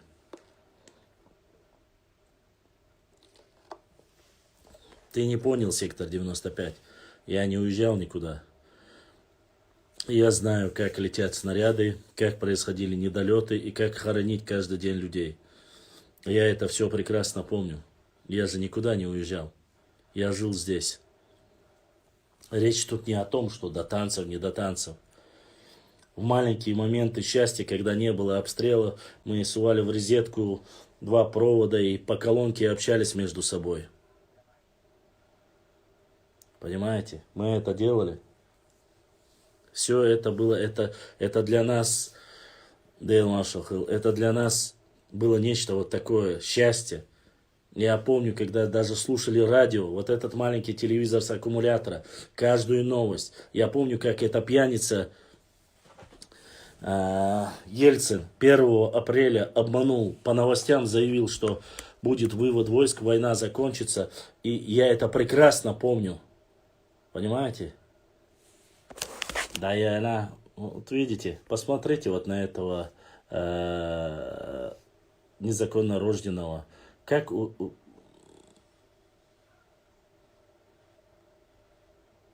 посмотрите, вот что можно сделать вот с такими норнийцами? Ну вот, понимаете, ну родился он такой. Почему? Я не знаю. Мне очень жаль тебя, нордийский утырок. Ты вот любишь обсуждать определенные места человеческие. И я тебе помогу. Я сейчас отправлю туда, о чем ты пишешь. Башлам, откуда такая хватка унижать нордийцев? Не проходил ли ты случайно подготовку в Хогвартсе? Очень остроумно. Я не проходил в Хогвартсе ни обучение. Я получал светское образование. Унижать или оскорблять людей я никогда не делал. Я только за истину, за справедливость. Могу поклясться Всевышним Аллахом, я стремлюсь только к справедливости и правде, ни больше, ни меньше.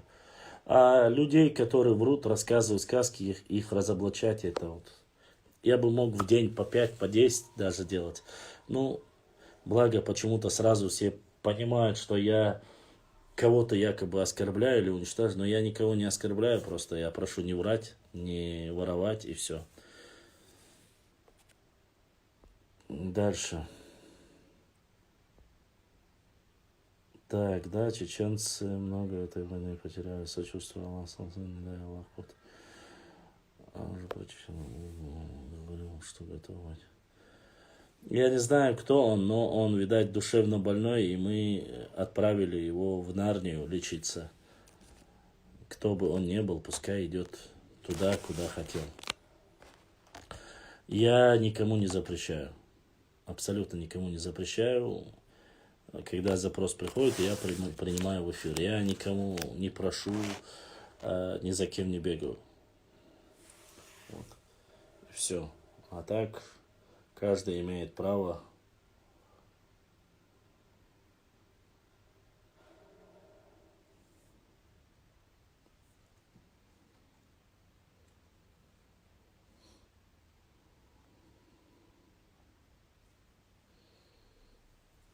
Башлам, я слышал, что интересуешься играми, играл ли ты? Нет, я не интересуюсь играми. Башлам, как правильно, Нахчи или Нохчи? Это Ильяс Гадаев, это синонимы. Это синоним, Башлам. Шемахка, Туамбул, Шебеженцы. Вахан Халх, Виларсу, Ледархум, Хит. Я не буду никого осуждать. Везде война шла по-разному.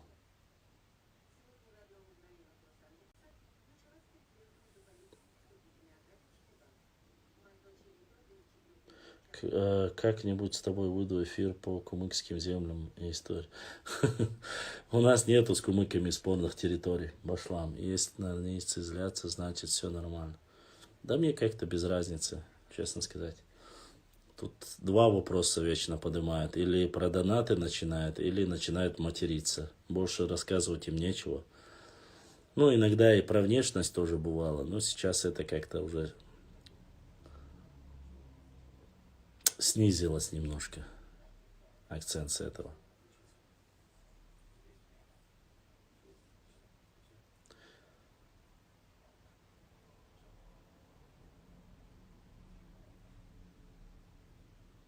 Башлам, что насчет земель резко ИТМ Дамаина? По поводу каких земель? Нахче это более старые транскрипции, Нохчо это более современное. Сегодня уже на литературный лад правильно говорить через О. Но горные диалекты, и вот если вы хотите более архаично говорить, то есть на старом, так сказать, диалекте горном надо говорить Нахче через А. А современный плоскостной диалект говорит уже вот через О. Вот так вот. Да, рекламу делаю, но по вопросам по рекламе нужно заходить в директ и зайдите в директ, там уже я вам объясню, что нужно для того, чтобы сделать рекламу. Рекламу я делаю. Башлам, иншаллах, через пару лет вернусь в Чечню. Надеюсь, смогу купить в Молдобекском районе неплохой домик. Конечно, сможешь. где бы то ни было, в Малгобеке, в Чечне, если ты представитель нашего народа, дом купить вообще никаких проблем нету. Главное, благо, чтобы деньги были, остальным проблем нету. Гражданин Российской Федерации имеет право купить в любом себе субъекте Российской Федерации и дом, и катер, и все остальное. Но в чеси дух, машаллах, йох, Германия, салам, маршал духу. Медни Аллах ДРС Хейл, всем моим братьям, сестрам с Европы. Вы наша гордость, вы часть нашего народа. Знаете, это главное, куда бы вы ни попали, не забывайте, что войнохче хелар, что цадах глизар, учитесь, получайте навыки, показывайте себя с лучшей стороны, а вайдал, а все, что в наших руках, мы, иншаллах, постараемся максимально. Я и так пытаюсь всех, кто проживает в Европе, себя показать с лучшей стороны. А то, что у нас есть и плохие стороны, мы это тоже знаем. Ну, дальше не афишируем. А хорошее всегда нужно говорить, распространять. Дикник диц диез гонига доуды нанислу ал дихарден ихумда диез сундера. Ни одного представителя своего народа, достойных братьев и сестер, проживающих в Европе, где угодно. Поэтому, когда есть деньги, купить все можно, не только граждан Российской Федерации. Ну, Фатим, там есть небольшие проблемы. Если ты не гражданин, с этим есть небольшие проблемы. Вот поэтому есть русские, которые болтают за вас, но вы всегда рады. Ну, братья адыги всегда были нам братьями. И мы никогда от этого братства не отказываемся. Это братство идет очень давно, поскольку и адыги, и нохчи являются автохтонными народами.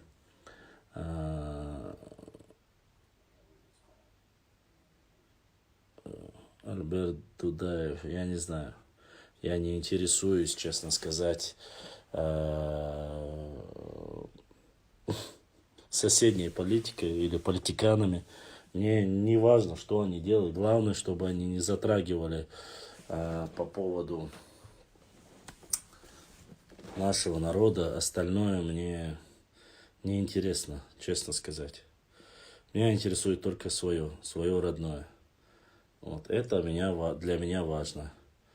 А вся остальная дичь, то, что втирают, там, рассказывают сказки, меня это не волнует. Если скажут что-нибудь про мой народ, про нашу историю, ну тогда я уже отреагирую. А до этого, если никто ничего не говорит, мы как жили в мире, в братстве, по соседству, так и было, будет и есть, остается.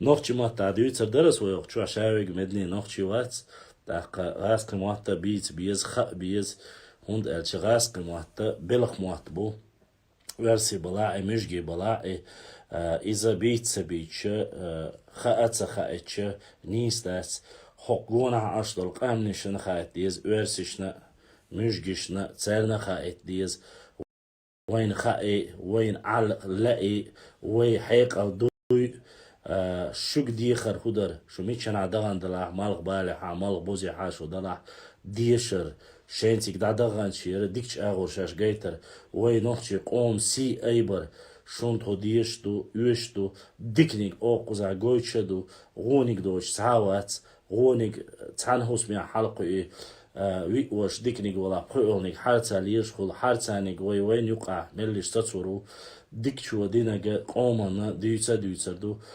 تسوند نو مداهر موت غاسق موت اسوند بيوت هوغون حابولشان وين خائي وي حيق لدوي وي قحويكش دوي وي بول بيش دوي وي بول جيجر باقنا مرغل لاستريري طلم بيش دلي هو اديش دلا هو قارن خائي وي إبوالغ بخوش دوي وي كورمتال يوي تحنا ديلا نوخشي قام يوش دوتي مثلا تاكوار تشيكوارت قطر ديك خلغارتشا بوال بيش دوي خائي ترحام ديش دو وي نوخشي موات سخوشي نوخشي موات اوحتع بغارتشي نوخشي موات سيتا بيش اللي يجداتشو شو مواتش خوشوا دوقا ناخبول دي قيش قومخا церн уайн хуг хаити, туам хую хаит, берта архуду хаит, кидек хаита, цундер бюч буй гасқымат. Цун ног мада шуна масана да си дуэл да дуқа да дуэл шуда цариш яцер.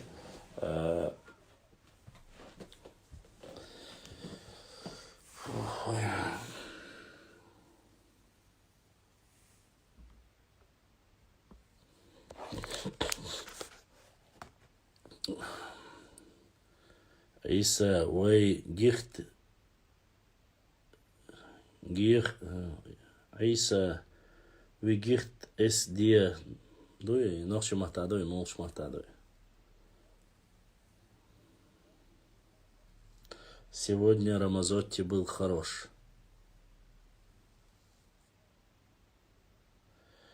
Вы, наверное, про другой эфир говорите, да?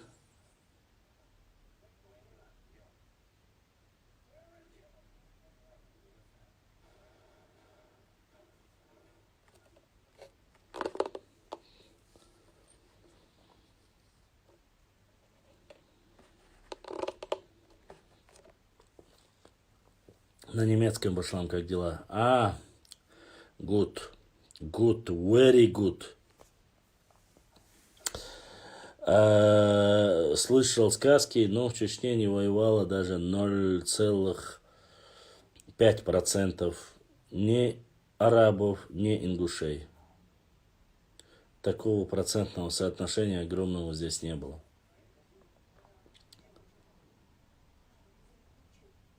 Со всем уважением. Были добровольцы, были все остальные, но такого количества, как говорят, не было.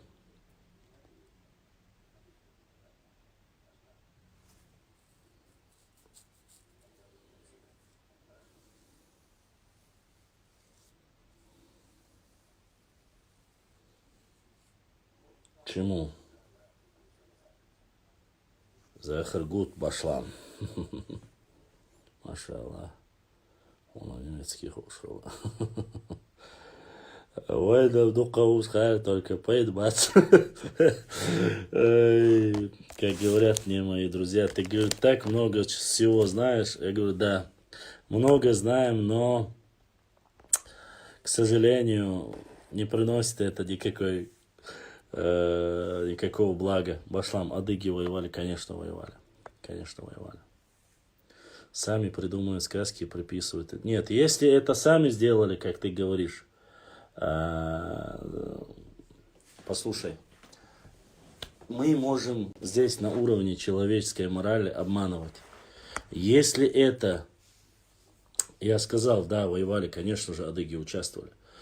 Если сегодня спрашивают или говорят того, что на самом деле не сказали, ингуши или кто-либо другой, этот человек свои грехи, который распространил сплетню, тысячами за эти грехи отвечает перед Всевышним Аллахом.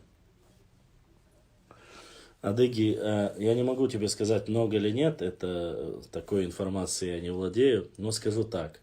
Для тех адыгов, которые остались, они показали себя с лучшей стороны. И с мирной стороны показали, и с военной стороны показали. Хорошие, как говорится. Но я не могу сказать, что их было так же много, сколько там ингушей. Конечно, не так много. Но достаточно, как мы говорим, представители участвовали в этом. Ну, по крайней мере, так говорили и писали некоторые. Насколько это правда, знает только Всевышний Аллах. Истинно ведает только Всевышний Аллах, вне всякого сомнения. Нет, наверное, сегодня я не буду до 4 часов или до 3 часов ночи вести эфир. Нет, конечно же. Поймите, я и так вчера 4 часа я выгрузил, 5-й час, когда закончился, я его даже не стал выгружать. Ненужные там реплики были. Я не хочу вражды между соседями, между братьями, этого не хочу. Вот. А так, я то, что получаю, загружаю, и мы делаем вместе эфир по мере возможности. Вот. Когда есть вариант, я делаю эфир. Когда нет варианта, конечно же, я прекращаю. Поэтому наш народ не мог по-другому, ведь мы не... Да, адыги, братья, вам, как говорится,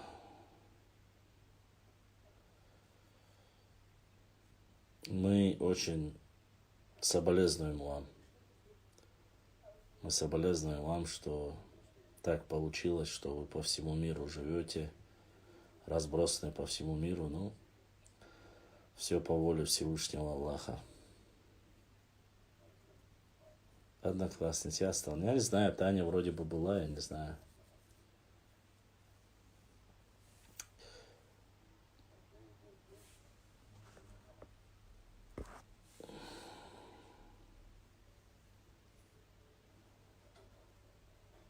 Ва алейкум ассалам ва рахматуллахи ва баракату.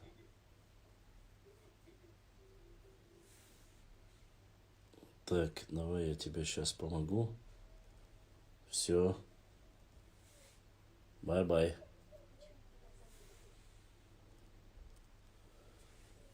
Лелия, чечен, ари, бренд.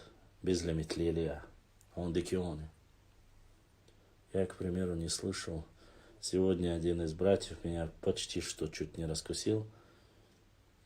Написал и говорит, что севере, а вы аж. И я ему говорю, нет, в Грозном. Но, видать, пытаются некоторые, я думаю, из-за много чего. Есть, конечно. Бывший министр юстиции России Адыг Калмыков выразил отношение адыгов к чеченцам и когда в знак несогласия с войной в 94-м подал в отставку. Ильяс нашло, да. Об этом я говорю непосредственно Калмыков Юрий, кажется. Он достойный представитель адыгского народа, братьев адыгов. Честно сказать, несмотря на это, никогда негатива мы не слышали ни от братьев адыгов, не слышали, ни от братьев лезгинов не слышали. Никаких упреков, ничего нету с этими людьми. И мы благодарны им, конечно, за это, за такое хорошее взаимоотношение.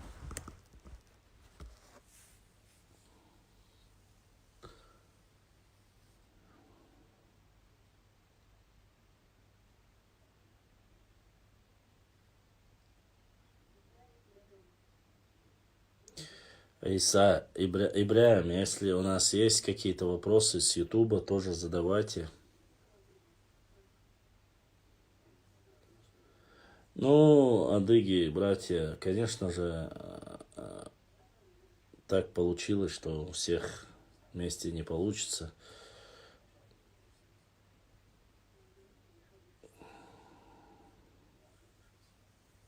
И вала Флатингас, вроде бы нет. Сунцахаун точно Флатингас, вроде бы нет.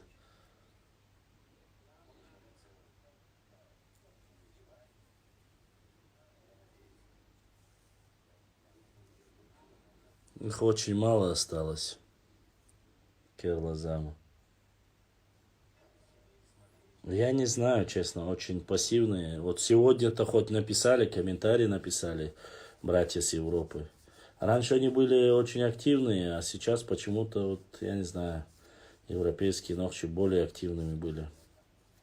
Может, что-то не нравится, то, что я делаю. Может, притихли, выжидают, что это. Я называть нации, кто недоволен, не буду. Это их личные проблемы. Но со своей завистью, конечно, Кавказ не хватает, когда мы вернемся сразу. Ва алейкум ассалам ва рахматуллахи ва баракату. Я знаю Керлазаму. Знаю. Знаю, Нохчи Вольф Соу Германия. Маршал. Германия больше, салам маршал был.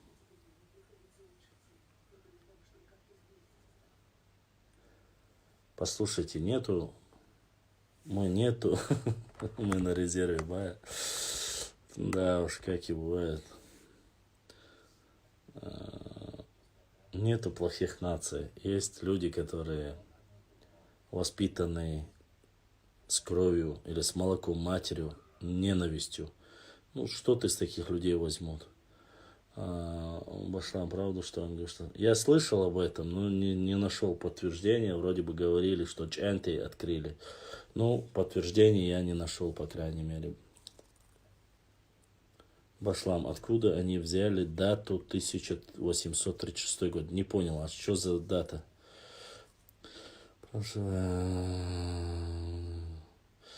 Про 10 тысяч адыгов не слышал. Такое количество, это недостоверная информация. Такое количество я не слышал. Врать не буду. Что где-то 1,5-2 тысячи, такое я могу поверить, но 10 тысяч, извините меня, вы не знаете, о каком количестве идет речь. Поэтому тот гид, который рассказывал, он рассказывал, кажется, о 1500 или о 2000, вот, которые погибли в бою, или как это назвать. Честно сказать, история такая вещь, за все приходится отвечать. Ну, надо аккуратно быть с цифрами и не преувеличивать, конечно же. Я не могу сказать доподлинно. Слышал от 1500 или 2000 на Красной Поляне, но о 10 тысячах не слышал.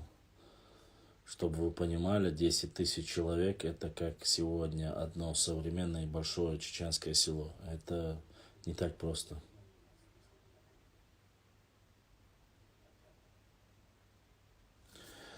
Вот смотри, твоя проблема, муслим, напоминание. Вот ты сейчас вроде бы толкаешь здесь речь с точки зрения ислама.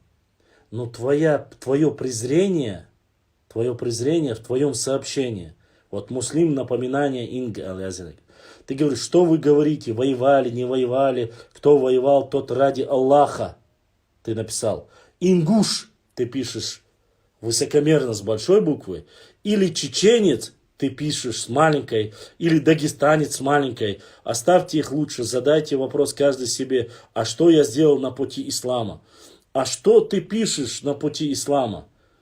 Если ты считаешь, что все ингуши, чеченцы, дагестанцы, адыги равные, нужно было одними буквами, одним шрифтом писать. Ты поднимаешь себя и ставишь это высокомерие. И тут же рассказываешь про ислам. Ислам, вне всякого сомнения, превыше всего этого. Но твоя проблема в том, что ты думаешь, мы это не замечаем, мы это прекрасно видим. И твое высокомерие заключается именно в том, что как ты пишешь. У тебя чеченцы и дагестанцы, которые в 10 раз больше, чем вас, ты пишешь их с маленькой буквы, якобы принижая их. А свой маленький народ, самый маленький по отношению к ним, даже если сегодня мы говорим народу, видишь, как я говорю, народ, не как ты написал с большой буквы. Значит, у тебя сердечко-то очисти, мусульманин. Тогда уже начинай говорить, и я тебя поддержу. Здесь все мусульмане.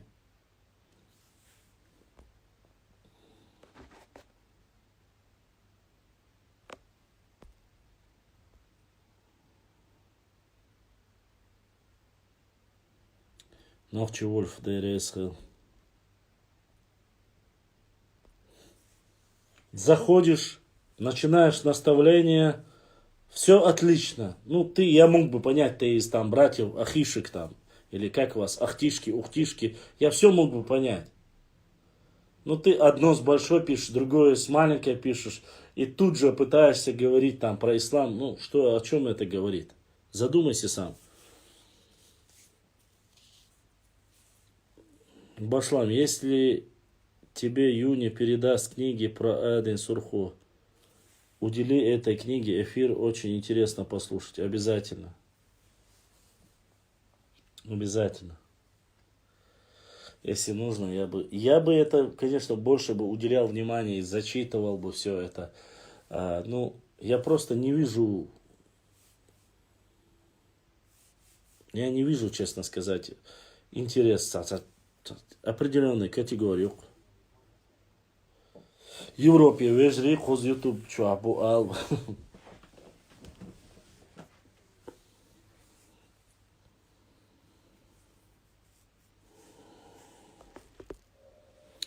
Тхоси бесун гина тхоси бецегина ха эфир хаз хич ладуш эйрмайер хена инцелц эйрюдам ва Аллах дал си дуэл хан хаз камял до машалла хаз хити я юш кулогич дерез масал нахил вай дошту вай яз яшу вай дал лаха дикч аорби вай гойтардац вай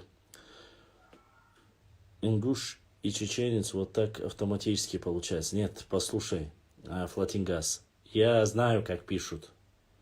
Понимаешь? Когда ты пишешь предложение, начинаешь с большой буквы, это правильно. Но не посередине текста. Понимаешь? Чеченцы от этого ничего не теряют. Но это немножко попахивает лицемерием. В этом проблема. Понимаешь, если ты зашел, занимаешься какими-то проповедническими разговорами, тогда хотя бы на уровне, почему у тебя адык, дагестанец и остальные с маленькой буквы, почему у тебя вот именно свое ты приподнимаешь, чужое ты опускаешь. А чем ты лучше? Если с точки зрения Всевышний Аллах любит более богобоязненных. Так ведь? Вот об этом нужно понимать. Мне все равно ни ногчи, ни адыги не просят то, что с нами. Поэтому странно, да? Странно у тебя получается, что там была точка баха. Примерно, если там была точка, как с точки зрения вообще описания в данном контексте, как ты это видишь? Скажи мне честно.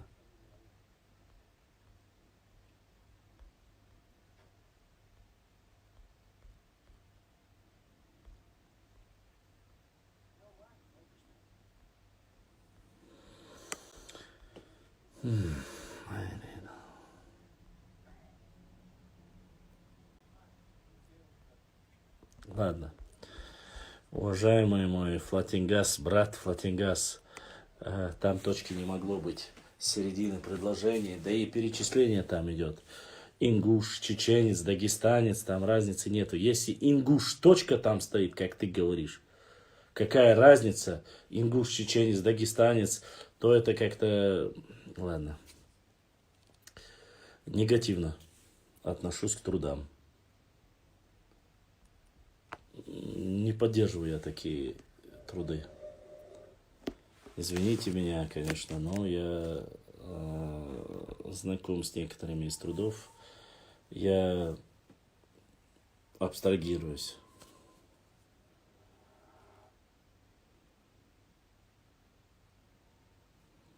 Флатингас, не нужно просить, не нужно иронии и сарказма. Понимаешь? Ну, если ты правильно пишешь, пиши везде одинаково.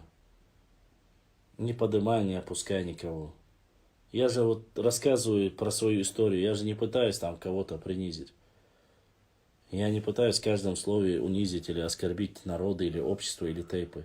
У меня этого нету. Ну, ты, конечно, можете делать, что хочешь. Бажлам, нам очень интересно послушать нас в Ютубе, немало твоих слушателей. Ютубовским братьям Аллах дал сидуэл. Аллахи ингуш чеченец, ногчи, Аллахи лицемеры маяцер. Дал махулитили лицемерие. Да упасет каждого человека от лицемерия. Эздал алш дал вуши дашер лойл амин везендер. Амин. Вуши дашер дизер борт иман ислам дош дахар лойл. Мы не против нормальных братьев. Я абсолютно не против. Я открытый, у меня доступ. А, Каждый может зайти, отправить запрос, задать вопрос, пообщаться, где я не прав. Если это касается, конечно, истории или границы, или что, где я кого-то обманываю или не обманываю. Я же в свободном доступе, правильно? Главное, заходите, общайтесь нормально, по-человечески, ни больше, ни меньше. Никому не запрещено. Одно дело было бы, если бы я оскорблял кого-то, и закрытое было бы у меня. У меня этого нет. Не закрытый канал, все по стандартной методике общаюсь. Я не Артемка, не Злой Изя, или там, кто у вас там еще, кто-то еще там. Открытый, доступный для всех, кто хочет пообщаться, поговорить с радостью. Ты слишком мягок. Ой, как не мягок, ой, как не мягок, Хусейн. Просто есть у меня такое, бывает, энергичное настроение, а иногда бывает такое небольшое разочарование иногда. Вот сегодня из ряда разочарований, ну да ладно, молодец. Зато сегодня сделаю, завтра вы будете свободны, завтра, наверное, уже не сделаю эфир. Вот. Это муслим, напоминание оскорбляет, говорит. Кто говорит про бутылки? Скажи мне. Тот, кто говорит про бутылки, я его отправлю на эту бутылку. Я не буду говорить о гениальности людей, вежрей. Велчун дал гештуэл, дал дел воля.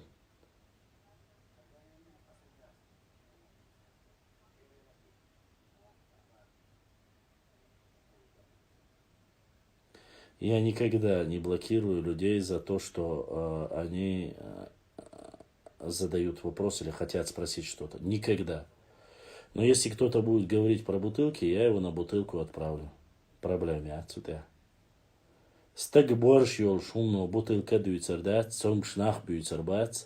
Шакал ма борща стаг он никогда не будет про такие вещи говорить. А тот, кто любитель этих вещей, бутылок и разных нетрадиционных ориентаций и гениталий, он всегда будет про это рассказывать. К сожалению, Апти, уже нету. Нету философии, нету возможности изучать философию, Поэтому читать, еще раз читать, все, что остается.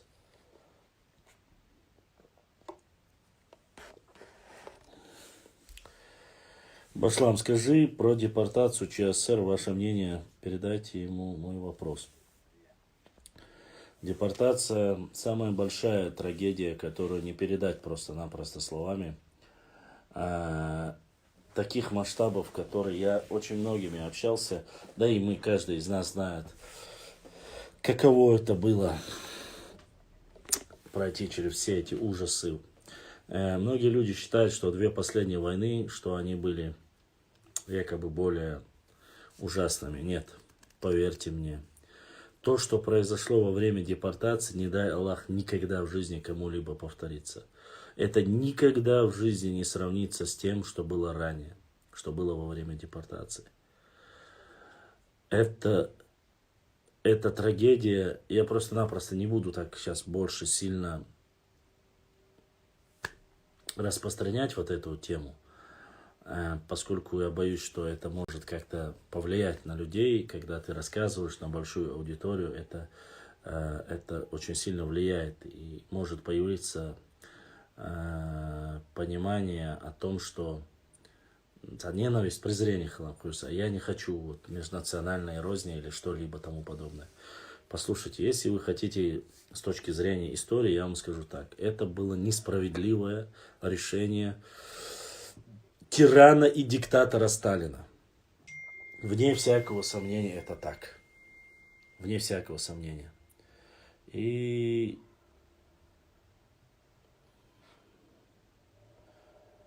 брат Эльстен Шхоевский, брат задонатил.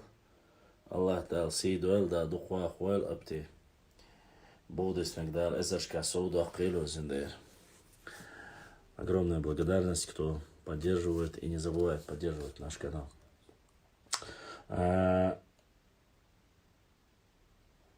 Что он был диктатором, тираном и больным человеком, что это было несправедливое отношение к нашему народу, никто не оспаривает. Вне всякого сомнения.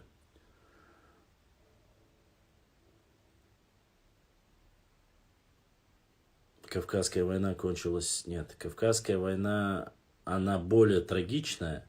Я имел в виду последние войны. Последние войны, которые проходили... Последние войны, которые проходили...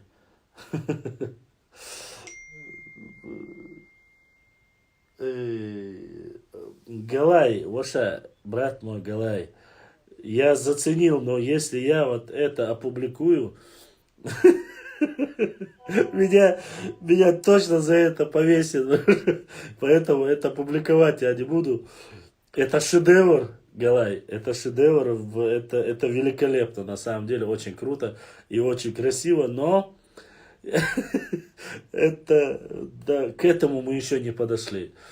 Не то, что мы как Российская Федерация, но я боюсь, что даже Штаты вот за это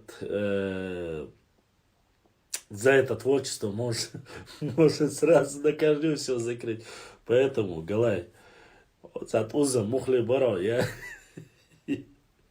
постараемся придержать это до лучшего времени. Это чисто будет только для закрытых, как говорится, для закрытых, особо таких нужных людей. Для них только мы будем раскидывать, а так распространять это не будем.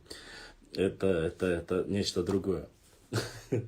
Но сама идея, конечно, великолепна. Я о ней не раз думал, но воплощать в жизнь как-то не приходило в голову. Вот. А что касается депортации, способствующие люди, которые способствовали депортации чеченского народа, которые доносили информацию, преувеличивали картину и специально делали все, чтобы... Много лет назад в голове созрел именно этот вариант, только сейчас сделал.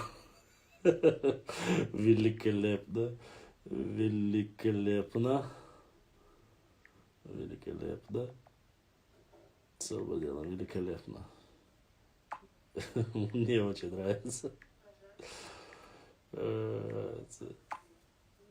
Прямо из моей головы.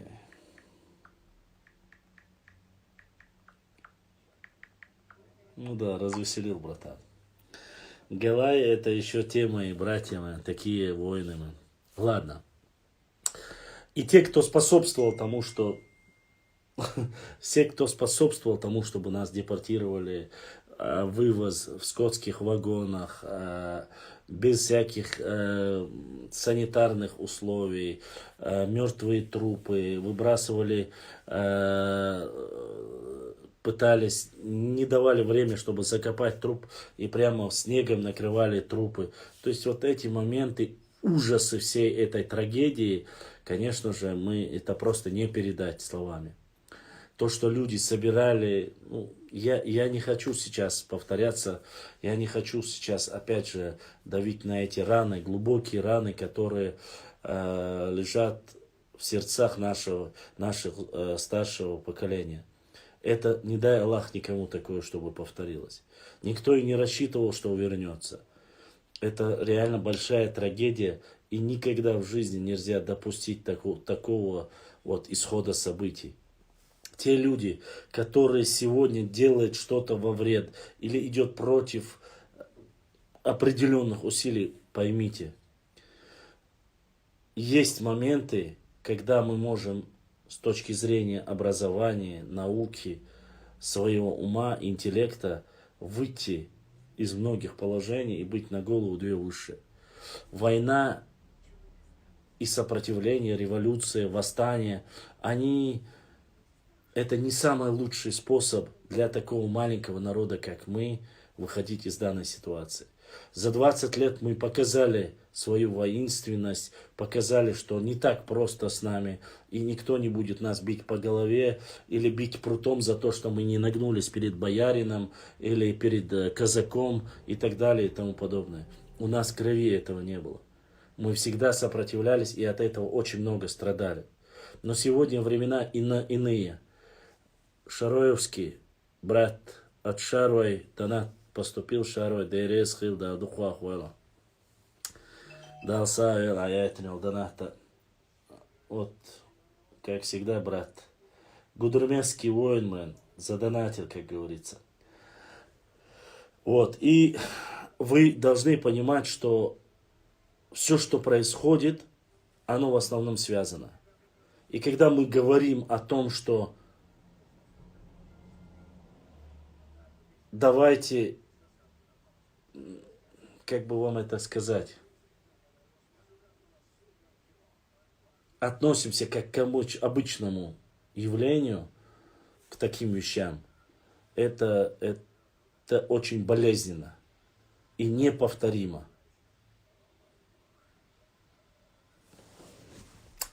Давайте сделаем так. Я сейчас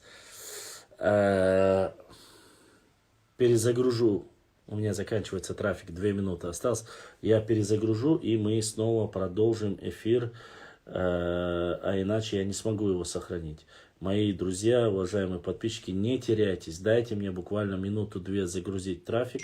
И я вернусь, и я отвечу на ваши вопросы. И мы продолжим эфир.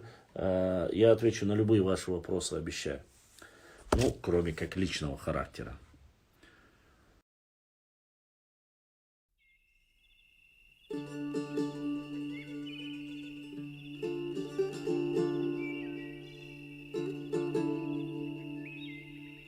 Дорогие друзья, не забудьте ставить лайки и подписаться на канал, кто еще не подписался. Баркал, всем спасибо.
Казахстан, Абелчарна. Послушайте, всему подрастающему поколению. Никогда наш народ не был так сильно унижен, как во время депортации. Никогда. Ошибки, допустимые, допущенные нашим народом, мы должны извлечь из этой депортации. Мы должны понимать, во-первых, вне всякого исключения, все тейпы нашего народа, как единый монолит, были вывезены в скотских вагонах. Умирал из тейпа Варандо, Эхшбато, Молко, Чеберло, не было никакой разницы. Мы выживали, мы возрождались единым народом, и все это происходило в неприязненной для нас, как говорится, климатических условиях в Казахстане и везде. Поэтому самое главное, что нам нужно запомнить из этой депортации, и что мы знаем об этой депортации, мы должны понимать, как получилось так, что смогли воспользоваться нашей наивностью и нашим доверием, чтобы мы пришли к этому.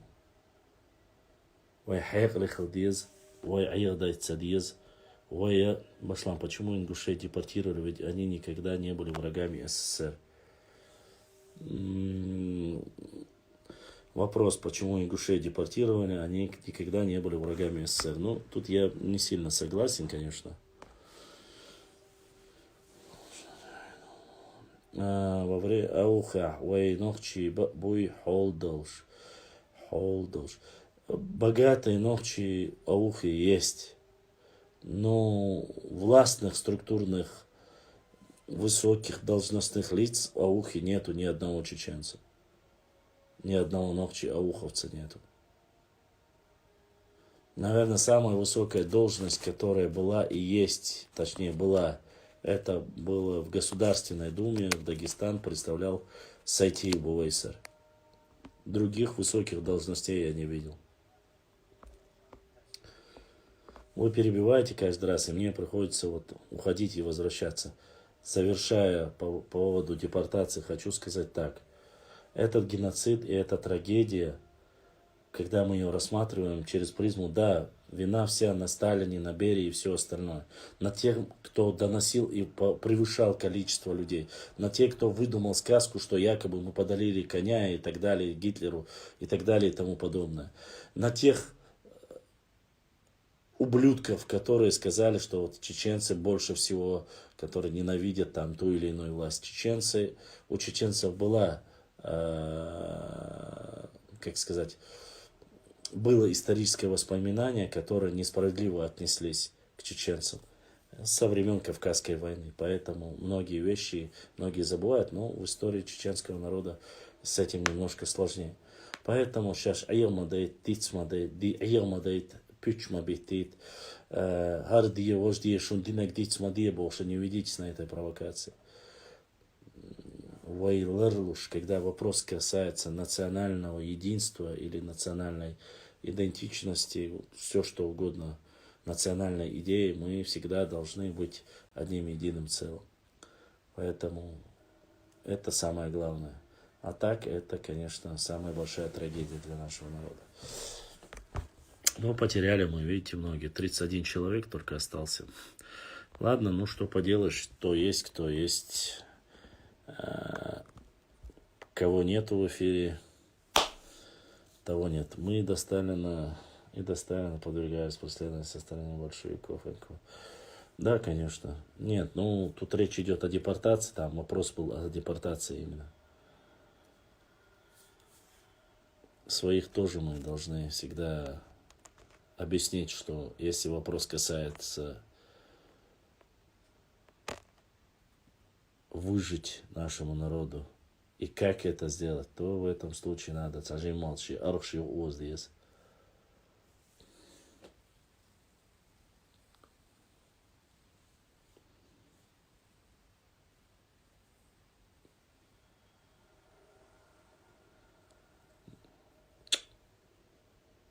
Причины не были.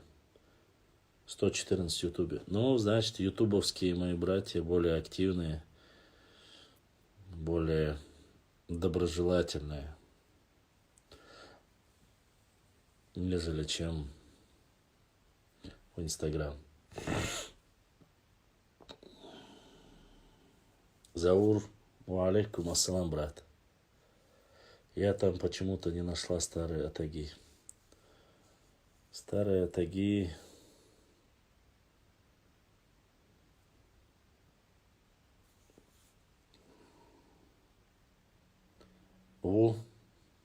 Насколько я знаю, вроде бы живой. Но переиздал свою книгу в двухтомниках. И в прошлом году живой был, я не знаю сейчас какова ситуация с ним. И мой брат Бламберг, Ильяс Сигаури, оба пишутся с большими буквами. Ну, вообще и фамилия, имя всегда с большой пиши. Будет правильно всегда.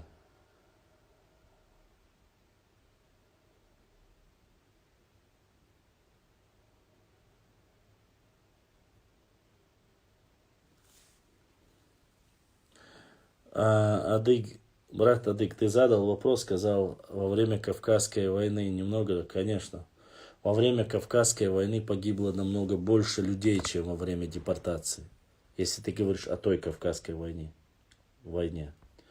То есть от 18-19 века. И вне всякого сомнения, в этом случае погибло больше всего людей у братьев Адыгов и у Нохчи. Больше всего людей в этой Кавказской войне погибло у адыгов и Нохчи.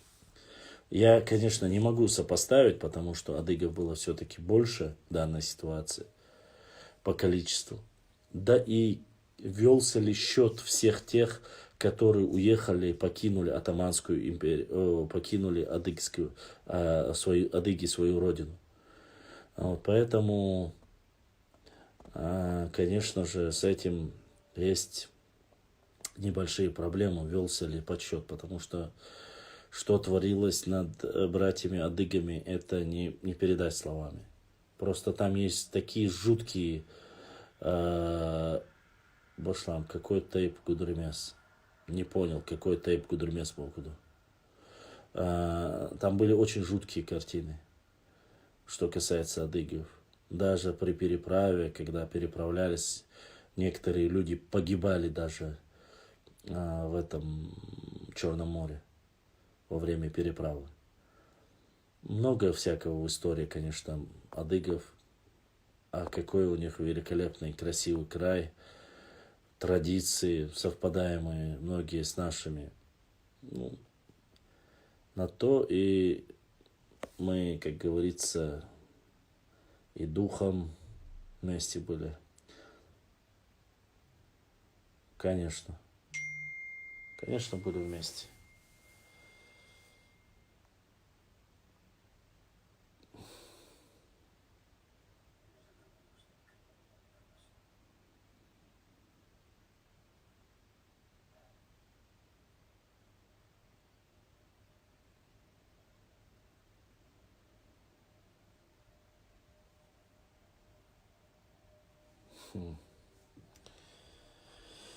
Давай посмотрим, кто кого, если хотят попробовать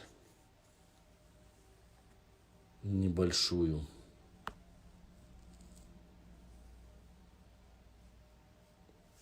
К сожалению, у чеченцев тоже накопилось огромное количество энергии, которое, если они будут ее выпускать, посмотрим, мало покажется или нет. Потом уже будет поздно говорить о братстве, о соседстве.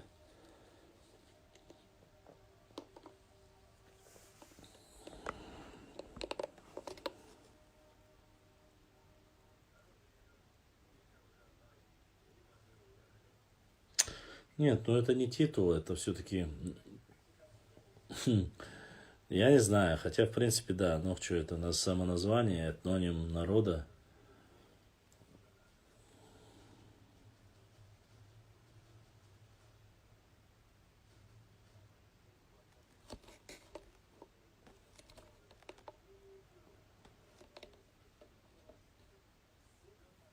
Нет. Нет, не были обширными, чем сейчас. Во время Терской области наши территории были обширнее, чем сейчас. Во время Петра I были наши территории обширнее, чем сейчас. Ивана Грозного были обширнее, чем сейчас. В Адыгею летом я приеду обязательно, я обещаю.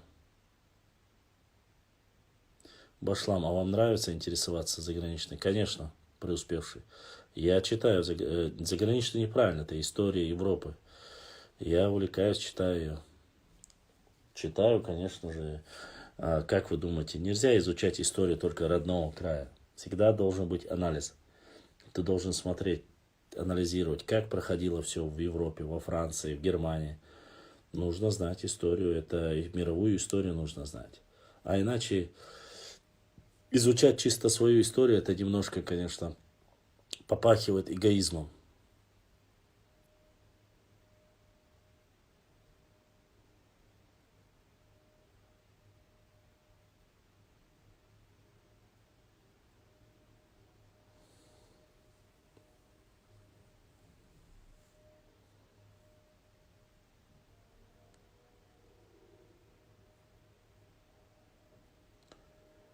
Вопросы, какие есть, на такие отвечаю.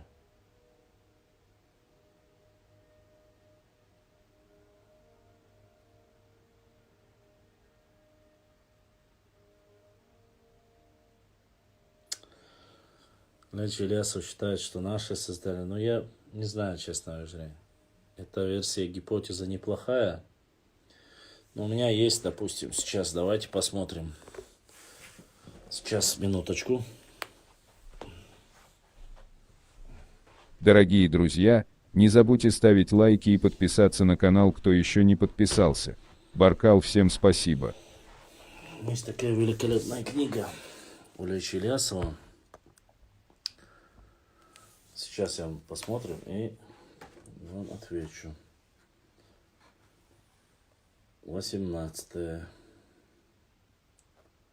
18 страница.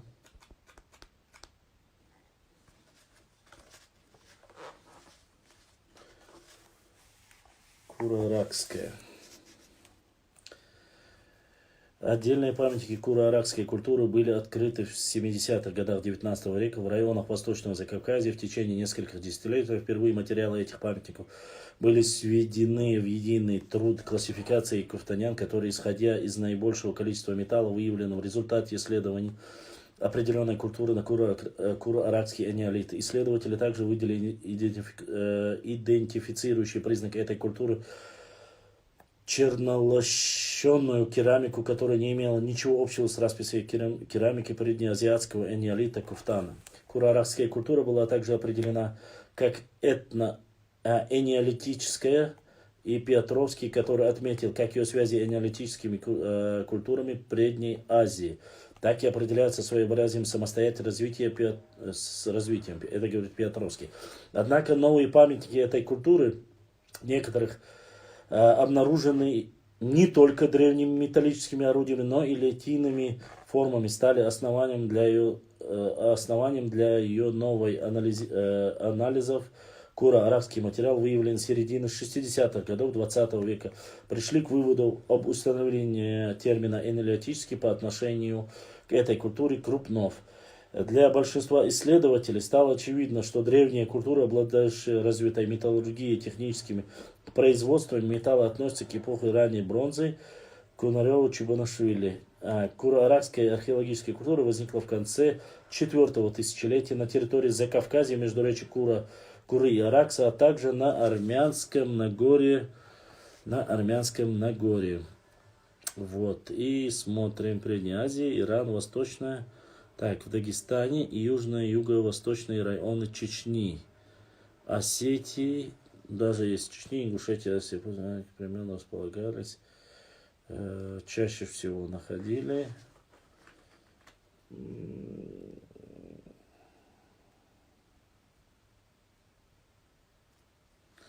Честно сказать, здесь в основном говорится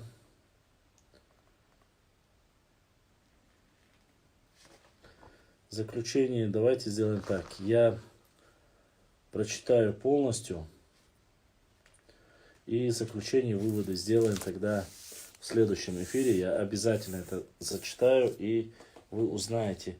Я просто-напросто не хочу сейчас с наскока говорить и утверждать, что это все, как говорится, так или иначе. Что касается куро-аракской культуры, если она появилась с Ближнего Востока, утверждать, что как говорится, прародителями его были мы непосредственно. Я могу только... я рад, конечно, но для того, чтобы это подтвердить, нам нужно, как говорится, больше, как говорится, ознакомиться с этим материалом. Салам алейкум, брат. Что ты можешь сказать про тейп Варандо и тех болтунов, которые говорят, что тейп пошел от косяков?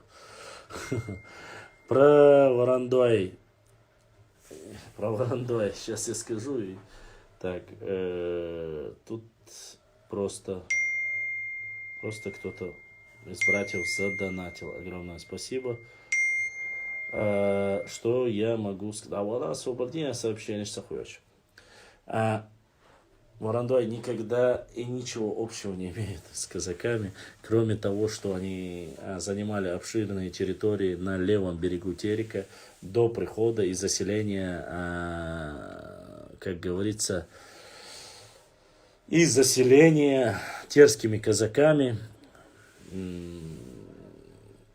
территории Затерича. Варандой очень древний тейп, очень воинственный тейп. Вне всякого сомнения, я так их назвал, таких. Этот тейп напоминает немножко вот, людей проворных и очень амбициозных. Ну, в историческом плане. Я не знаю, это только, вот, может быть, глупость и наивность и боязнь именно тейпа Варандой наталкивать. Видать, кто-то нащеголял из варандоевцев, дал хороший пендаль тем людям, которые пытались как-то оскорбить и задеть варандоевцев. Конечно, они не имеют вообще никакого отношения к терским казакам. Каплогруппа у них, что не есть, самая чистейшая, тоже одна из веток, так сказать, арийской направленности. Варандоевцы, как тейп, очень воинствующий тейп. Много разборок, много, так сказать... да, Арби прислал донат, написано «За Нарнию». Вот такой смешной донат пришел. Харцах, лыж, дук, лечь, темш, пиастейпах, лез. Оник, сейчас исконно ценных читает, только что я могу сказать про Варандой. Гоума, да, точно. Арби, массана сообщение, это он ам. Сеги кузи массана, поэтому, знаете что, самый лучший вариант про Варандой, что мы можем сказать. Тот, кто отхватил неплохо от варандоевцев, тот и рассказывает вот эти сказки, что они от Воронцова или от терских казаков. Конечно же нет, это сказка и не больше. А в основном Л3. Насколько я знаю, Варандой в основном Л3. Валикум ассалам, брат Хильдей Арахоевец, Ильяс, Далсидо, Далдуква, Ахуал. У меня вопрос, есть сомнительные тейпы или нет? Или есть и не стоит про это говорить? У нас сомнительных тейпов нету. У нас есть исконные тейпы, и есть их гары и некие, вот, которые отделились. Вот эти гары и некие немножко заигрались, я так скажу, а так сомнительных тейпов у нас нету. Поэтому, я не знаю, честно сказать, сомнительных тейпов у нас нету. У нас есть или ногчатый, или не ногчий.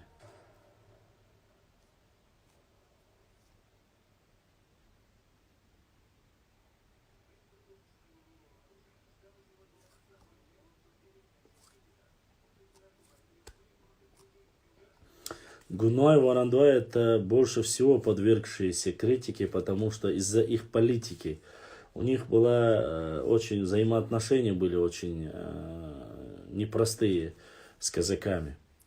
То есть царь, Шайн Хазир, Лакту, Ядаю, Ятигар, Хаял, Вашилла, вот те, которые остались небольшие, они соседствовали с этими казаками терскими, донскими. И Туа, Хаял, Вашилла, Так, Чучбет, Эмшби, Ашилла. Там не такая простая ситуация была. И они первые, кто, в принципе, наладил взаимоотношения именно между, общение, так сказать, между пришлыми дерзкими казаками и местным населением. Вот за это их только могут и упрекать. Но это, еще раз говорю, это такая же сказка, что рассказывают про чертоевцев. Якобы чертои являются евреями, потому что чертои всегда занимались маслаатом между тейпами. Ну, это же такая вот сказка, как говорится.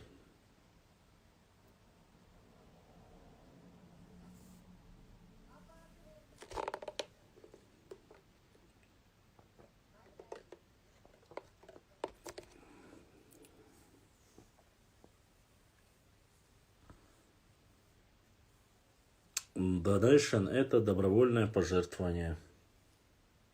Поддержка канала. Во всех стримах есть. Вот что значит donation. У них 3 села, и хоть в переводе с русского на чеченский Нижние Воронды и есть Лах-Воронд, но у них 3 села. Лек-Воронд, Лах-Воронд, Жим-Воронд. Это Варандахам, Варандваем, Дикбузарвед. Точнее, не сомнительный, а спорный. Например, не Нохчи корни, допустим, грузинский или дагестанский. Во-первых, грузинских тейпов у нас нету. Это раз. И дагестанских тейпов у нас нету. Есть сюли, есть газгунки. Их спустили на уровень тейпов, я об этом как раз таки сегодня рассказываю. Их спустили на уровень тейпов, но это не обозначает, что они, то есть любой маленький наш тейп, даже Варандуай, они по своей аристократичности, по своей демократичности, по своей силе духа и воли, они равны целому народу, любому соседнему народу. Каждый наш тейп. Чтобы было понятно. Только поэтому их спустили вниз. А не потому, что это часть нашего народа. Поэтому нужно быть очень... нужно знать историю. Как это говорилось? Это говорилось не за счет того, что они являются частью нашего народа. А именно вот принижали их. Спускали на землю. Ассаламу алейкум рахматуллах. Ва алейкум салам рахматуллахи ва баракатух. Умадуй худалаши. Alhamdulillah, давай шо пелгия там цали. Астрайтай по лес дерса за вопрос башла. Вот это. Уса. Чин хо? هو قاعد شو تيش كخيل سماجرز إنه شيء ورا عن هو يش حديث لين تعال ومرسا تتعم شيكو ياترسا. وشيء قاعد هندنا الغاش واحد صار شيء واتدرسا يا هو على تعشنا تشناتك حال يقول يلقصص انت ليش يولش تك دايبه عن شيك هنت باشن قالي جوتشين قالي وش قالي بوش تاع اول شو تيغا يوش так انت تصا دائما طيبن شنودو قال جوتشين جيدو بوش ليل دوتو تعطيك حلوان إيمينا تشناخ تعطيك ليل واج يتغير دول متكاتي جوتشين قالر بوتا داي خلق سان خينا غير اولتنا تيك داوان تيجر سانك خيت اشتا تسجل لير ويست الخيتن تيجر خيتن شينا هرتن شنو وقت شنو وقت ريزا وش كل وجهة جوتشينج وش شنو وقت دير ده دعم أول بالخارق صنع عسراز إيه دوي والله حارة حديثة يوش بوغنا سمو شنو بوس جوتشينج وسو بوس غير دو جوتشينج إيش غير دو بوس إيش ديتم تويك تعشم دوي إيش تعطي دوي إيش تدوي نو إيش تقوي نشو خلقي تقسم سوى ألهم بعضي ديزا هندالش أو دائما تشنو يدو أول تشنو يخلق دو ده دو غير هدو ألش إيش جوتشين قالوا يدو أولي إيش تيزا أولو كوتا يدروسو زيرسو да إنت إمنا вопрос чё и худу и хун хасто царь тайп на да астрач бутирош давай это хуй расовос Юс пишется. Юсуп, смотри, давай я тебе объясню так, смотри. Абстрагируемся от того, что ты Чинхо.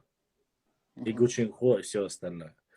Дело в том, что с этим вопросом сталкивался, чтобы сейчас как бы не задеть никого, я хочу, чтобы всем было понятно. Есть тейп, центр всей тяжести, который вот называется, допустим, грубо говоря, Чинхуа. От него появляются там разные цюрта, халир и бауйол, меттик, халир. Я как бы сильно углубляться не буду. Появляется определенный центр тяжести, который хочет от общего отделиться и идти. Вот у нас есть внутри нашего народа вот это не самое лучшее качество, которое особенно хундуи. Допустим, я тебе объясню. Это даже не в том вопрос. Допустим, Чинхуая, которые проживают в Котор-юрте, будут отличаться от Чинхуай, которые проживают, допустим, в Гудермесе. Один будет считать круче себя, понимаешь? Другой будет считать круче себя. Вот эта вот тема у нас, она, к сожалению, на протяжении... Берже же об этом и говорил. Когда чеченцев не могли по воинственности взять, когда эти исследователи, экспедиторы не могли взять нас войной, они посмотрели, каким же образом можно воздействовать. И вот как появились многие, говорят, как получилось так, что ингуши отдельно, если вот вот так и появилось. Когда начинают делить один Чинхуай тейп, допустим, возьмем Чинхуай Махалитан, Кеник Хаюэсхуай, ну, чем ты халитаешь? Маслаба, чтобы как бы не обидеть кого-либо. Вот есть, допустим, Чанти был, и вот у Чанти есть, у главного одного сына Чанти есть 3 сыновей. У каждого из них начинается плодиться, и до лухба больше и больше становится в разных селах они живут. Их потомство, будь то вражда, будь то не вражда, в конце концов, через 100 или 200 лет разрастается большое поколение, и каждый из них хочет себя показать индивидуально. То есть, это правда на самом деле. Через 7 поколений. Но это не говорит о том, что был один ваш отец, понимаешь? Это же даже не так просто, как сегодня.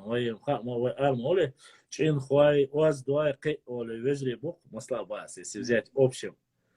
Но сегодня, когда ты начинаешь эту тему говорить, откуда вы появились? Оттуда вы сюда пришли?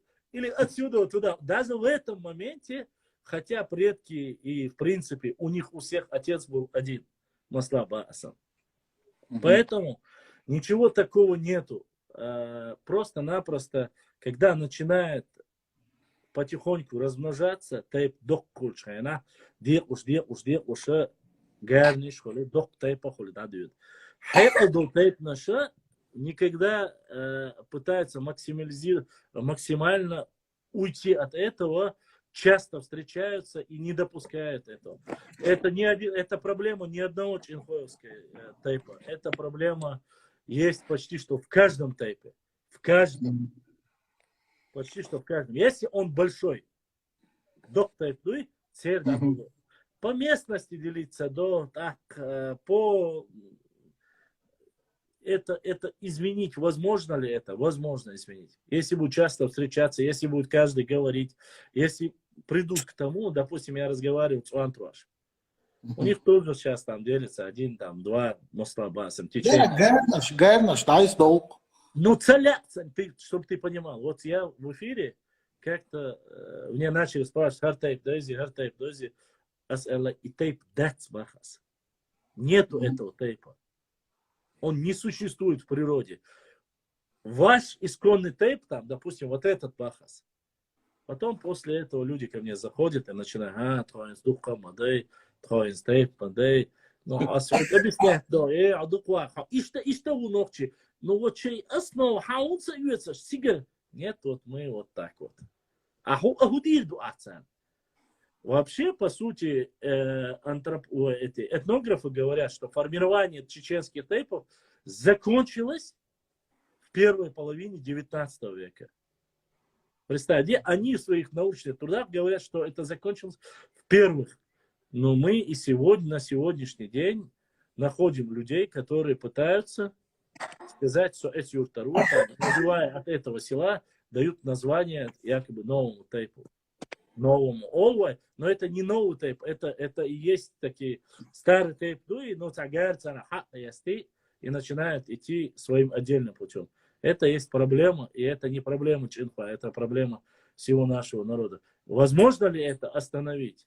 Может быть, возможно, но стоит ли этого делать? Я не могу сказать однозначно, почему. Единственная проблема этих тейпов будет в одном. Знаешь, в чем?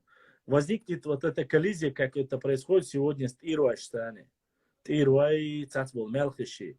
То есть они записаны как тухум, вар, но сами они говорят, мы никакой не вар, мы никакой не тухум баца. Но один тейп, и у нас одна кровь, цабух бушей баца. Вот сундер, асбог худу.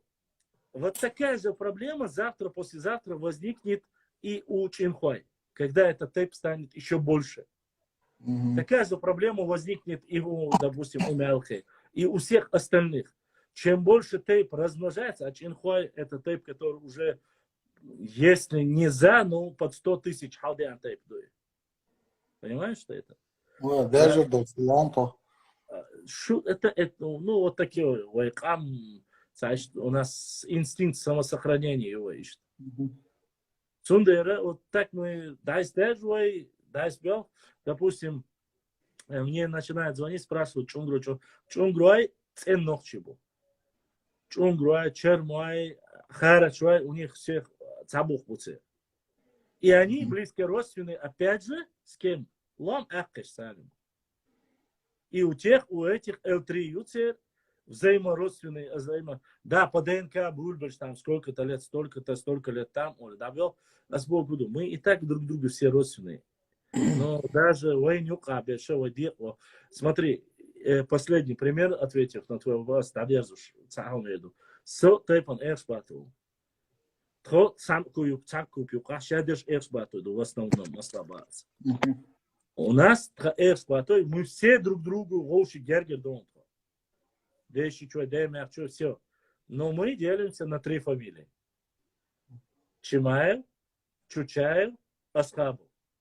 Все эти 3 фамилии, щадерша, фамилица дом, цандех хадил мегадош. Все. Но мы делимся. И сегодня, если бы скажут кому-нибудь из моей семьи, скажут, ага, вот что фамилия, да, я, ца фамилия, хилиезала, мюрлик хилиезала, асуэду, Чимаев хилиезеду. Это, укар, Чучаев ал-хилиезеду, укар, Асхабу хилиезеду. Каждый из них как бы свое тянет. И же дугу Чинхуай, кидаберша Бог дусей. Не удивляйся, если завтра есть варандуай, хватит порцию, если завтра лах варандуай, разные будут, это тоже будет, если эти тейпы начнут размножаться и становиться больше. Этот процесс неизменим. Главное, асундер моба, самое главное, что мы должны знать, не делить народ. Тейп на шабдах харду дерва, диебш харча. Но разделение Бог. Делиться цадайта, а вот при делении, допустим, в начале, когда я писал даже про тайп Чинхуаш халат, я зинам арсунс, Монкуаша хинса кячтен напечатать, опубликоваться и нас, рикхуай хавецой. Маленький тейп, маленький дони по отношению с Кечак Хайша, хотя у нас есть и исчезнущие тейпы, рикхуай жим тейп, от 5 до 7 тысяч лошту, максимум 8 тысяч. Проживают, ареал их проживания почти по всей территории Чечни. И даже некоторых... Ицхана рикхуа тейпа нюкаха то ли 7, то ли 9 гардов. Это один тейп доша 9 гардов. Я тому, что они не делятся. Это, ну вот это есть. Если завтра и рикхуа тейп чинхуа сан деби, я тебе могу сказать с точностью до миллиметра, до сантиметра, что каждый из этих гаров будет претендовать на отдельный тейп. Но одна проблема. Рикхуай ламбу, рикхуай юртю, цаю. А эти гары, которые от них ушли, они уже, если они отъединятся от центральной ветки, Они не имеют права претендовать. То же самое будет и с Чинхуай. То же самое с любым тейпом будет. Которые отделились сегодня, спустились на плоскостную территорию и пытаются себя назвать в честь своего села. Разница там любой никакого. Поэтому делиться нельзя. Дробиться нельзя. Годала, халдала, хай тейпа на лоша. Однозначно, моды. И что? Hence, als ik hallo aan gillig mooi, als ik hallo chen aan nichler had erwach leeuw er gutchen qalu prawa er bashin qalu qsik. Ay china alo znaka hal china yuchu qocha da china alo znaka qahli shir suykhach. Ну, это уже ваше внутреннее. Ты меня в свои дела не затягивай. Слушай, ты дойзл. Что то есть, это укалийский район. Суюк и соцарячева. У вас черт ногу сложит. Что шадешь саду? Сун самый главный удовлетворен. Сун ажил. Са твой, пам твой, хак твой, вашен твой, тум свой, зум свой, ченти, чинхуай. Что шадешь? Моя цель, что ночи дуй, сон кихом ещё грдать. Что шей внутренний, шей нюка, передвижение, шей юрче, это ваше личное дело. Но да, там датил ких юка, да, вир, вакар, лам, далуш, салуш, эти ситуации были. Что ночи хилчан, что шейца, аж хилчан сама. А то, что ваши перетрубации внутри, я вмешиваться в это не буду. Ночи, это должен, да, между кашча ночи, ты да, догмет кождается. Ой, это худари просто чина чукашли чина альдол знак всегда теойл азгучин кайлал башин кайлал даже уж кайлал термовельни суметтаю знак кэц изаги онах азгучин кайли хошом эра вакш мою кучин гала Милшрай он относительно яшуи. Итом Калинский юмор, что? Итом Калинский, ну это хаусиш, такие вопросы проще простого решаются. Глава Итом Калинского района, это она, что тайпа на дистах, ла яр иштхал диез, нистек иштдар да альчане, там на уровне муниципалитета решается здесь вопрос, просто шубарт хилчане. Но я очень сомневаюсь. Изам сомнению башла, сомнению чисто, тигарчана мекшмадуи. Це даток, що башин калду, що гучин калду. Сударь, я очень там знаю, там есть такие моменты, с которыми я почти что полгода пытался разобраться, и в конце концов я пришел к тому, что я вмешиваться в эти дела, как говорится, не буду, там уже вы сами как-нибудь сами разберетесь. Знаки, внутренние какие-то коллизии, лам с собой, лам твою юрчу, это уже сами разбирайтесь. А в других вопросах, более таких, если будет хамдас, я чинхуай, я гучинхуай, или там любойник, ночи бас аля, я бы туда впрягся. Это уже моя тема. Но что ночи дольше, шейню каха, шеш бортбеш, это уже ваше, как говорится, масаль нахил. Это из ситуации, хон. Да, это боль, масу дикшему. Лучше пошла, деревья свалом. Масанахил, да, это было. Это. Да, сон бисмилла. Нихлой бу асшигиват ахкабах. Нихлой бисмилла, хаква бисмилла, памтва, сяттва, гаттва. Всех не перечислишь, но я сразу попрошу прощения, если вдруг я что-то пропущу, это уже не обижайтесь на меня. И так, я, конечно же, могу забыть или пропустить какие-то моменты. Если есть вопросы, задавайте, я отвечу, пока у нас эфир не закончился. Дальше до конца этот эфир доведу, и как бы на сегодня дальше продолжать я не буду. Видите, было почти что 60 человек. Когда я взял книгу, начал зачитывать про куро-аракскую культуру, у меня сразу люди ушли почти что до 40. Людям не нравится, когда ты что-то рассказываешь в книге. Вот такая вот у нас натура. Если я существую, еще есть те, которые немножко понимают эту ситуацию. Но когда ты начинаешь использовать терминологию книжную, многие люди уже все, это Ну, опять началась тема про тайпы. Зантвай, дох тайпаду, нохчи тайпаду, нохчи чуах, ламбу, нохчи чуа юстю, кывалась.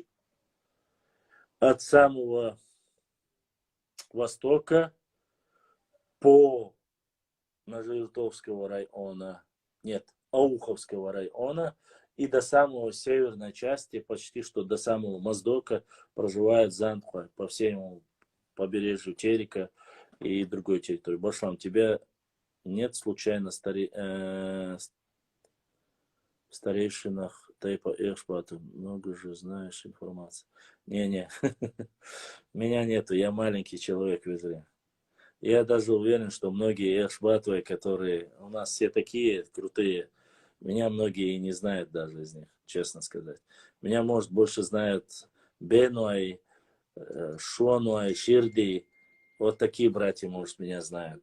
А свои меня мало кто знает.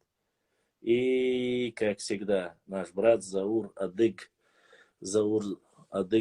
задонатил. Заур, дай Аллах тебе здоровья.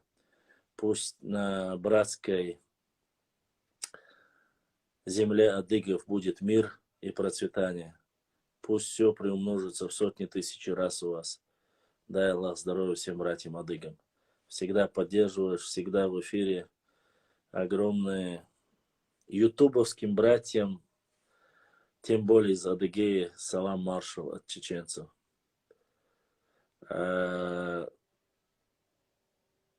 С ютубовский с тобой до конца. Башлам, если нет войны с Нарнией, многим истории неинтересны только конфликты, не понимая сути, поэтому ушли.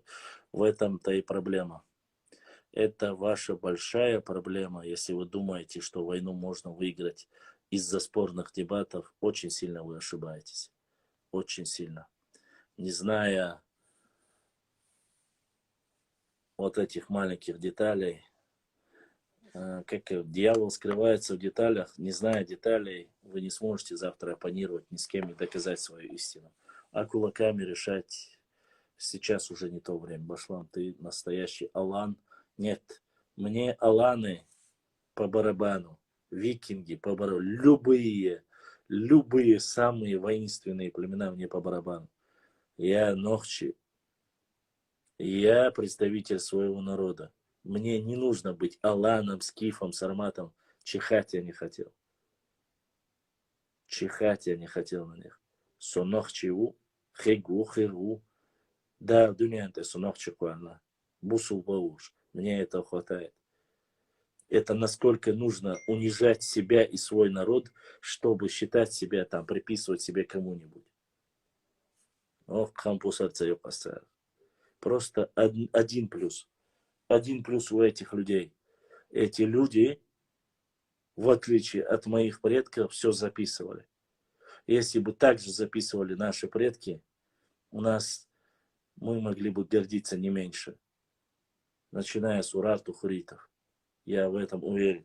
Это наша проблема. И сегодня мы не хотим учиться. Мы хотим в какой-то момент посмотреть, 100, 200, 300 человек послушает, а потом ушли и забыли. Дальше продолжать не хотим. А сила вот в чем. Вот в чем сила. Вот эта книга сделает больше, чем 1000 человек. Потому что 1000 людей вот этой книги будут читать. И рассказывать о нашей с вами истории, традициях. А мы не хотим этого понять. Вот в этом сила в 21 веке, а не в кулаках. Кулаки это хорошо, но не всегда.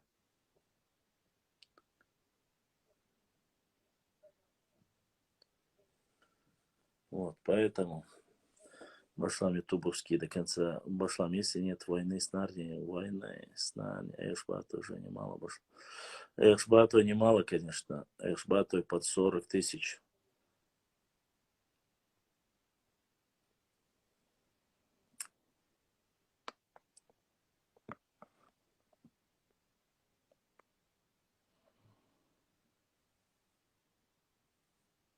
В Бяркел живет или еще сами живут? Конечно нет. Эшбату. Беркела не одна себя Эшбату. Много Эшбату проживает Беркела. Наши предки тоже записывали нас уничтожили башлам. Предки воевали, уживали, будь осторожен, говоря о наших предках. Нет, ты не понял, о чем я говорю. Записывали, но не сохранили. Я же не говорю с плохой стороны. Я говорю с тем, что мы не смогли сохранить. С тем, что мы не смогли передать. Почему-то, когда я говорю про свой народ или про своих предков, вы думаете, что я кому-либо позволю оскорбительном тоне сказать про наш народ? Нет. Вы не слушаете меня. Вы слышите то, что вы хотите слушать. Послушайте. Все, что мы делаем, мы должны сохранить, приумножить и передать. Вот это нужно знать. Самое главное. Поэтому записывали, да, если уничтожили, разве это хорошо? Мне не нужен театр, который написан одним тейпом. Я говорю о всех наших тейпах, о общей нашей истории. Потому что мы пришел с Юлей какой-то, сказал уничтожить, без ей мы уничтожили. Понимаете? А где цель самосохранения? Ну ладно, оставим. Самокритикой я не люблю заниматься и не занимался. Я слишком много и сильно люблю свой народ, чтобы заниматься. Ну да ладно, там, не без критики. Я не слышал такого там. Говорят, что НКВДшники сожгли многие книги.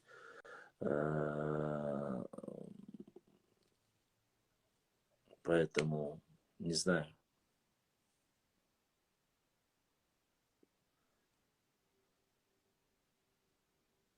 Расскажи немного.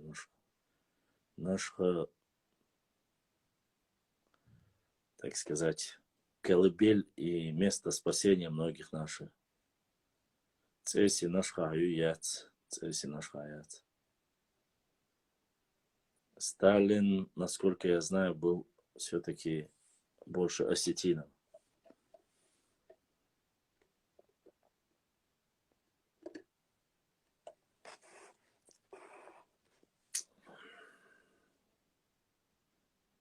Сталин. Маязе, лалам балаев, маязе. Мадис хастейк. Хайнакайну ашмалиетте.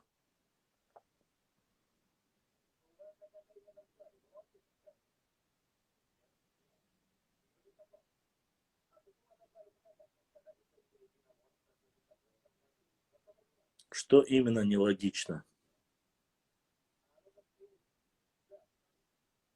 ДНК, ундеш, техуай. Абсолютно верно, Джугалдо. Шара ЦС. ЦС Чохазмет Тегюшин. Очень красивое место ЦС. Шаройский район обязательно. Весной 2000, если я останусь к этому времени живой, весной 2022 году я начну атаковать Шаройский район дальше. Вошла во всех странах всю нашу историю на государственном уровне. Сам чечен, я матьешаться на уши, чол ехал до вас. Не верь. Не верь, я тебя очень прошу. На всех уровнях, во всех государствах уничтожали нашу историю. Да не верьте вы во все это. Если это сделала, допустим, царская Россия или Советский Союз, я бы еще мог бы поверить. Во всех государствах, везде уничтожали нашу историю. Ну, мадаться, что доктор. Бабдаться. Мы такой маленький народ по отношению к другим. Ну, доцег не мы даже да еще доктор.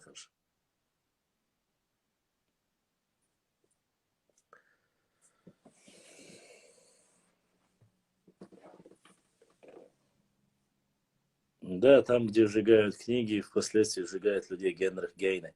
Я знаю, из-за чего это. Все вот это началось и в Германии тоже. Они сжигали еврейские книги. Берия нет. Берия был мигрелом и был осетином. Ой, грузином. Гвишани тоже был грузином. Но ни Гвишани, ни Берия, ни ответственные как говорится, ни там, ни там не имеют за весь народ ответственность. Я был в 4 странах, не знаю, честно сказать. В каких 4 странах ты был? Ну, ты говоришь, Башлам, я был в госархиве 4 странах. Валлахи, биллахи, талахи, худубак. В каких странах ты был?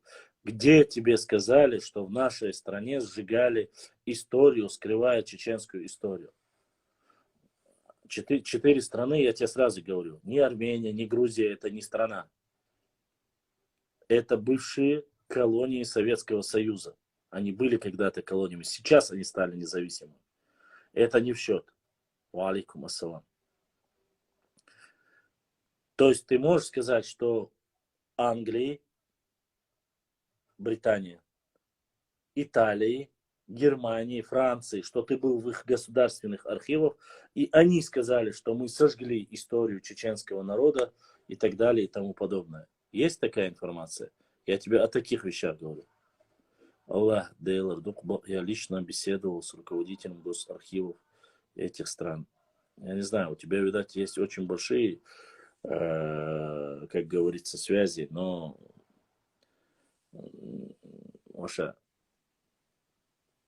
смысл какой? Объяснить можешь мне? В чем смысл?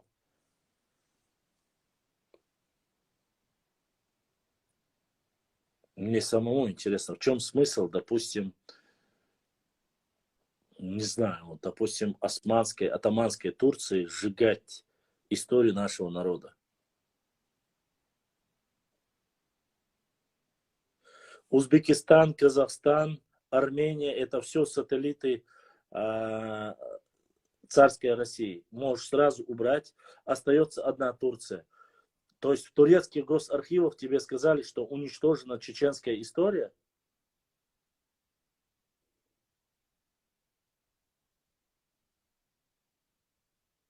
Еще раз говорю, Узбекистан, Казахстан, Армения – это часть Российской империи. Это часть Советского Союза. Они автоматически уходят.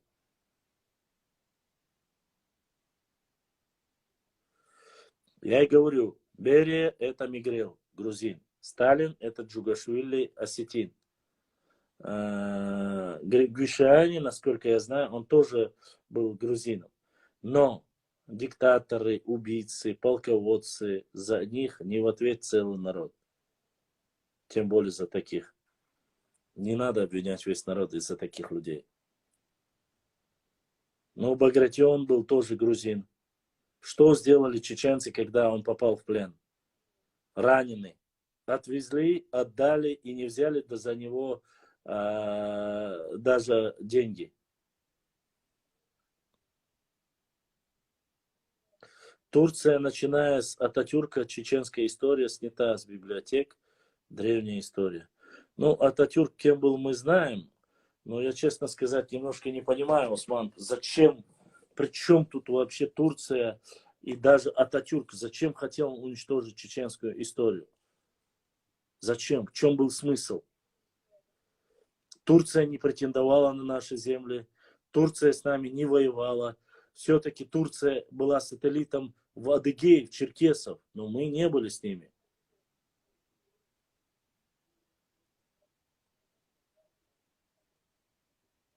Со времен Ататюрка вся история чеченцев уничтожалась. Подожди, но Ататюрк это вообще-то какие? Если я не ошибаюсь, разве это не 20 век Ататюрк? Это вообще, это поздняя история. В чем смысл этой истории? Мне она абсолютно неинтересна, имеется в виду. Времена Ататюрка, это, если я не ошибаюсь, разве не 20 век, начало 20 века яйца Ататюрк? Она неинтересна вообще. Ну, в плане каком... Ну, я и говорю, а при чем тут Ататюрк?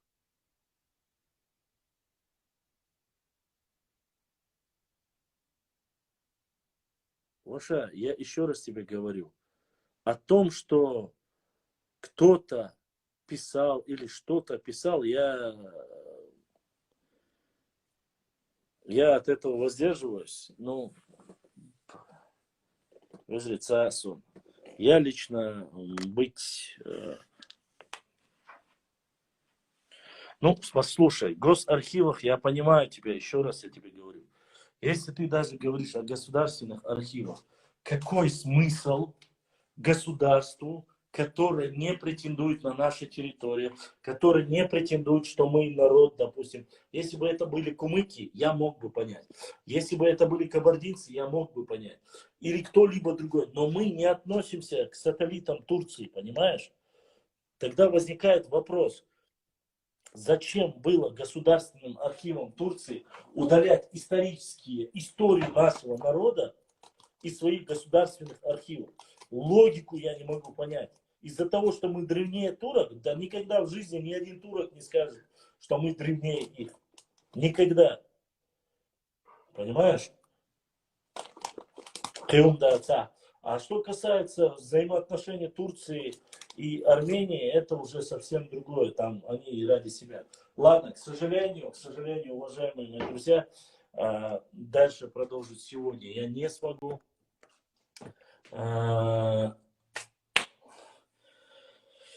Есть хорошего, как говорится, понемногу, но огромная благодарность всем сегодня, кто был в эфире. На сегодня все. Осталось 2 минуты. Я хочу быстро попрощаться с вами. Аллах Дайресхил. Всем сегодня прислали, всем, кто 5-6 человек, которые прислали донат, всем моим подписчикам с Ютуба и везде, Европы, Кавказа, России, всем вам огромная благодарность, что Дайресхил. Спать я, конечно, не буду. Я буду, как говорится, в онлайне. Пишите, подписывайтесь на наш канал, оставляйте 1-2 лайк, комментарий, точнее лайкайте, подписывайтесь, приглашайте нам больше подписчиков. Огромная благодарность всем вам. Если огромное всем спасибо, кто поддержал наш канал. Стрим все, к сожалению, я больше не могу. Вчера я 5 часов провел. Я просто финансово уже не потяну, и возможности у меня нету. Ассаламу алейкум ва рахматуллахи ва баракатуху. Если что, пишите в директ. Ассаламу алейкум ва рахматуллахи ва баракатуху.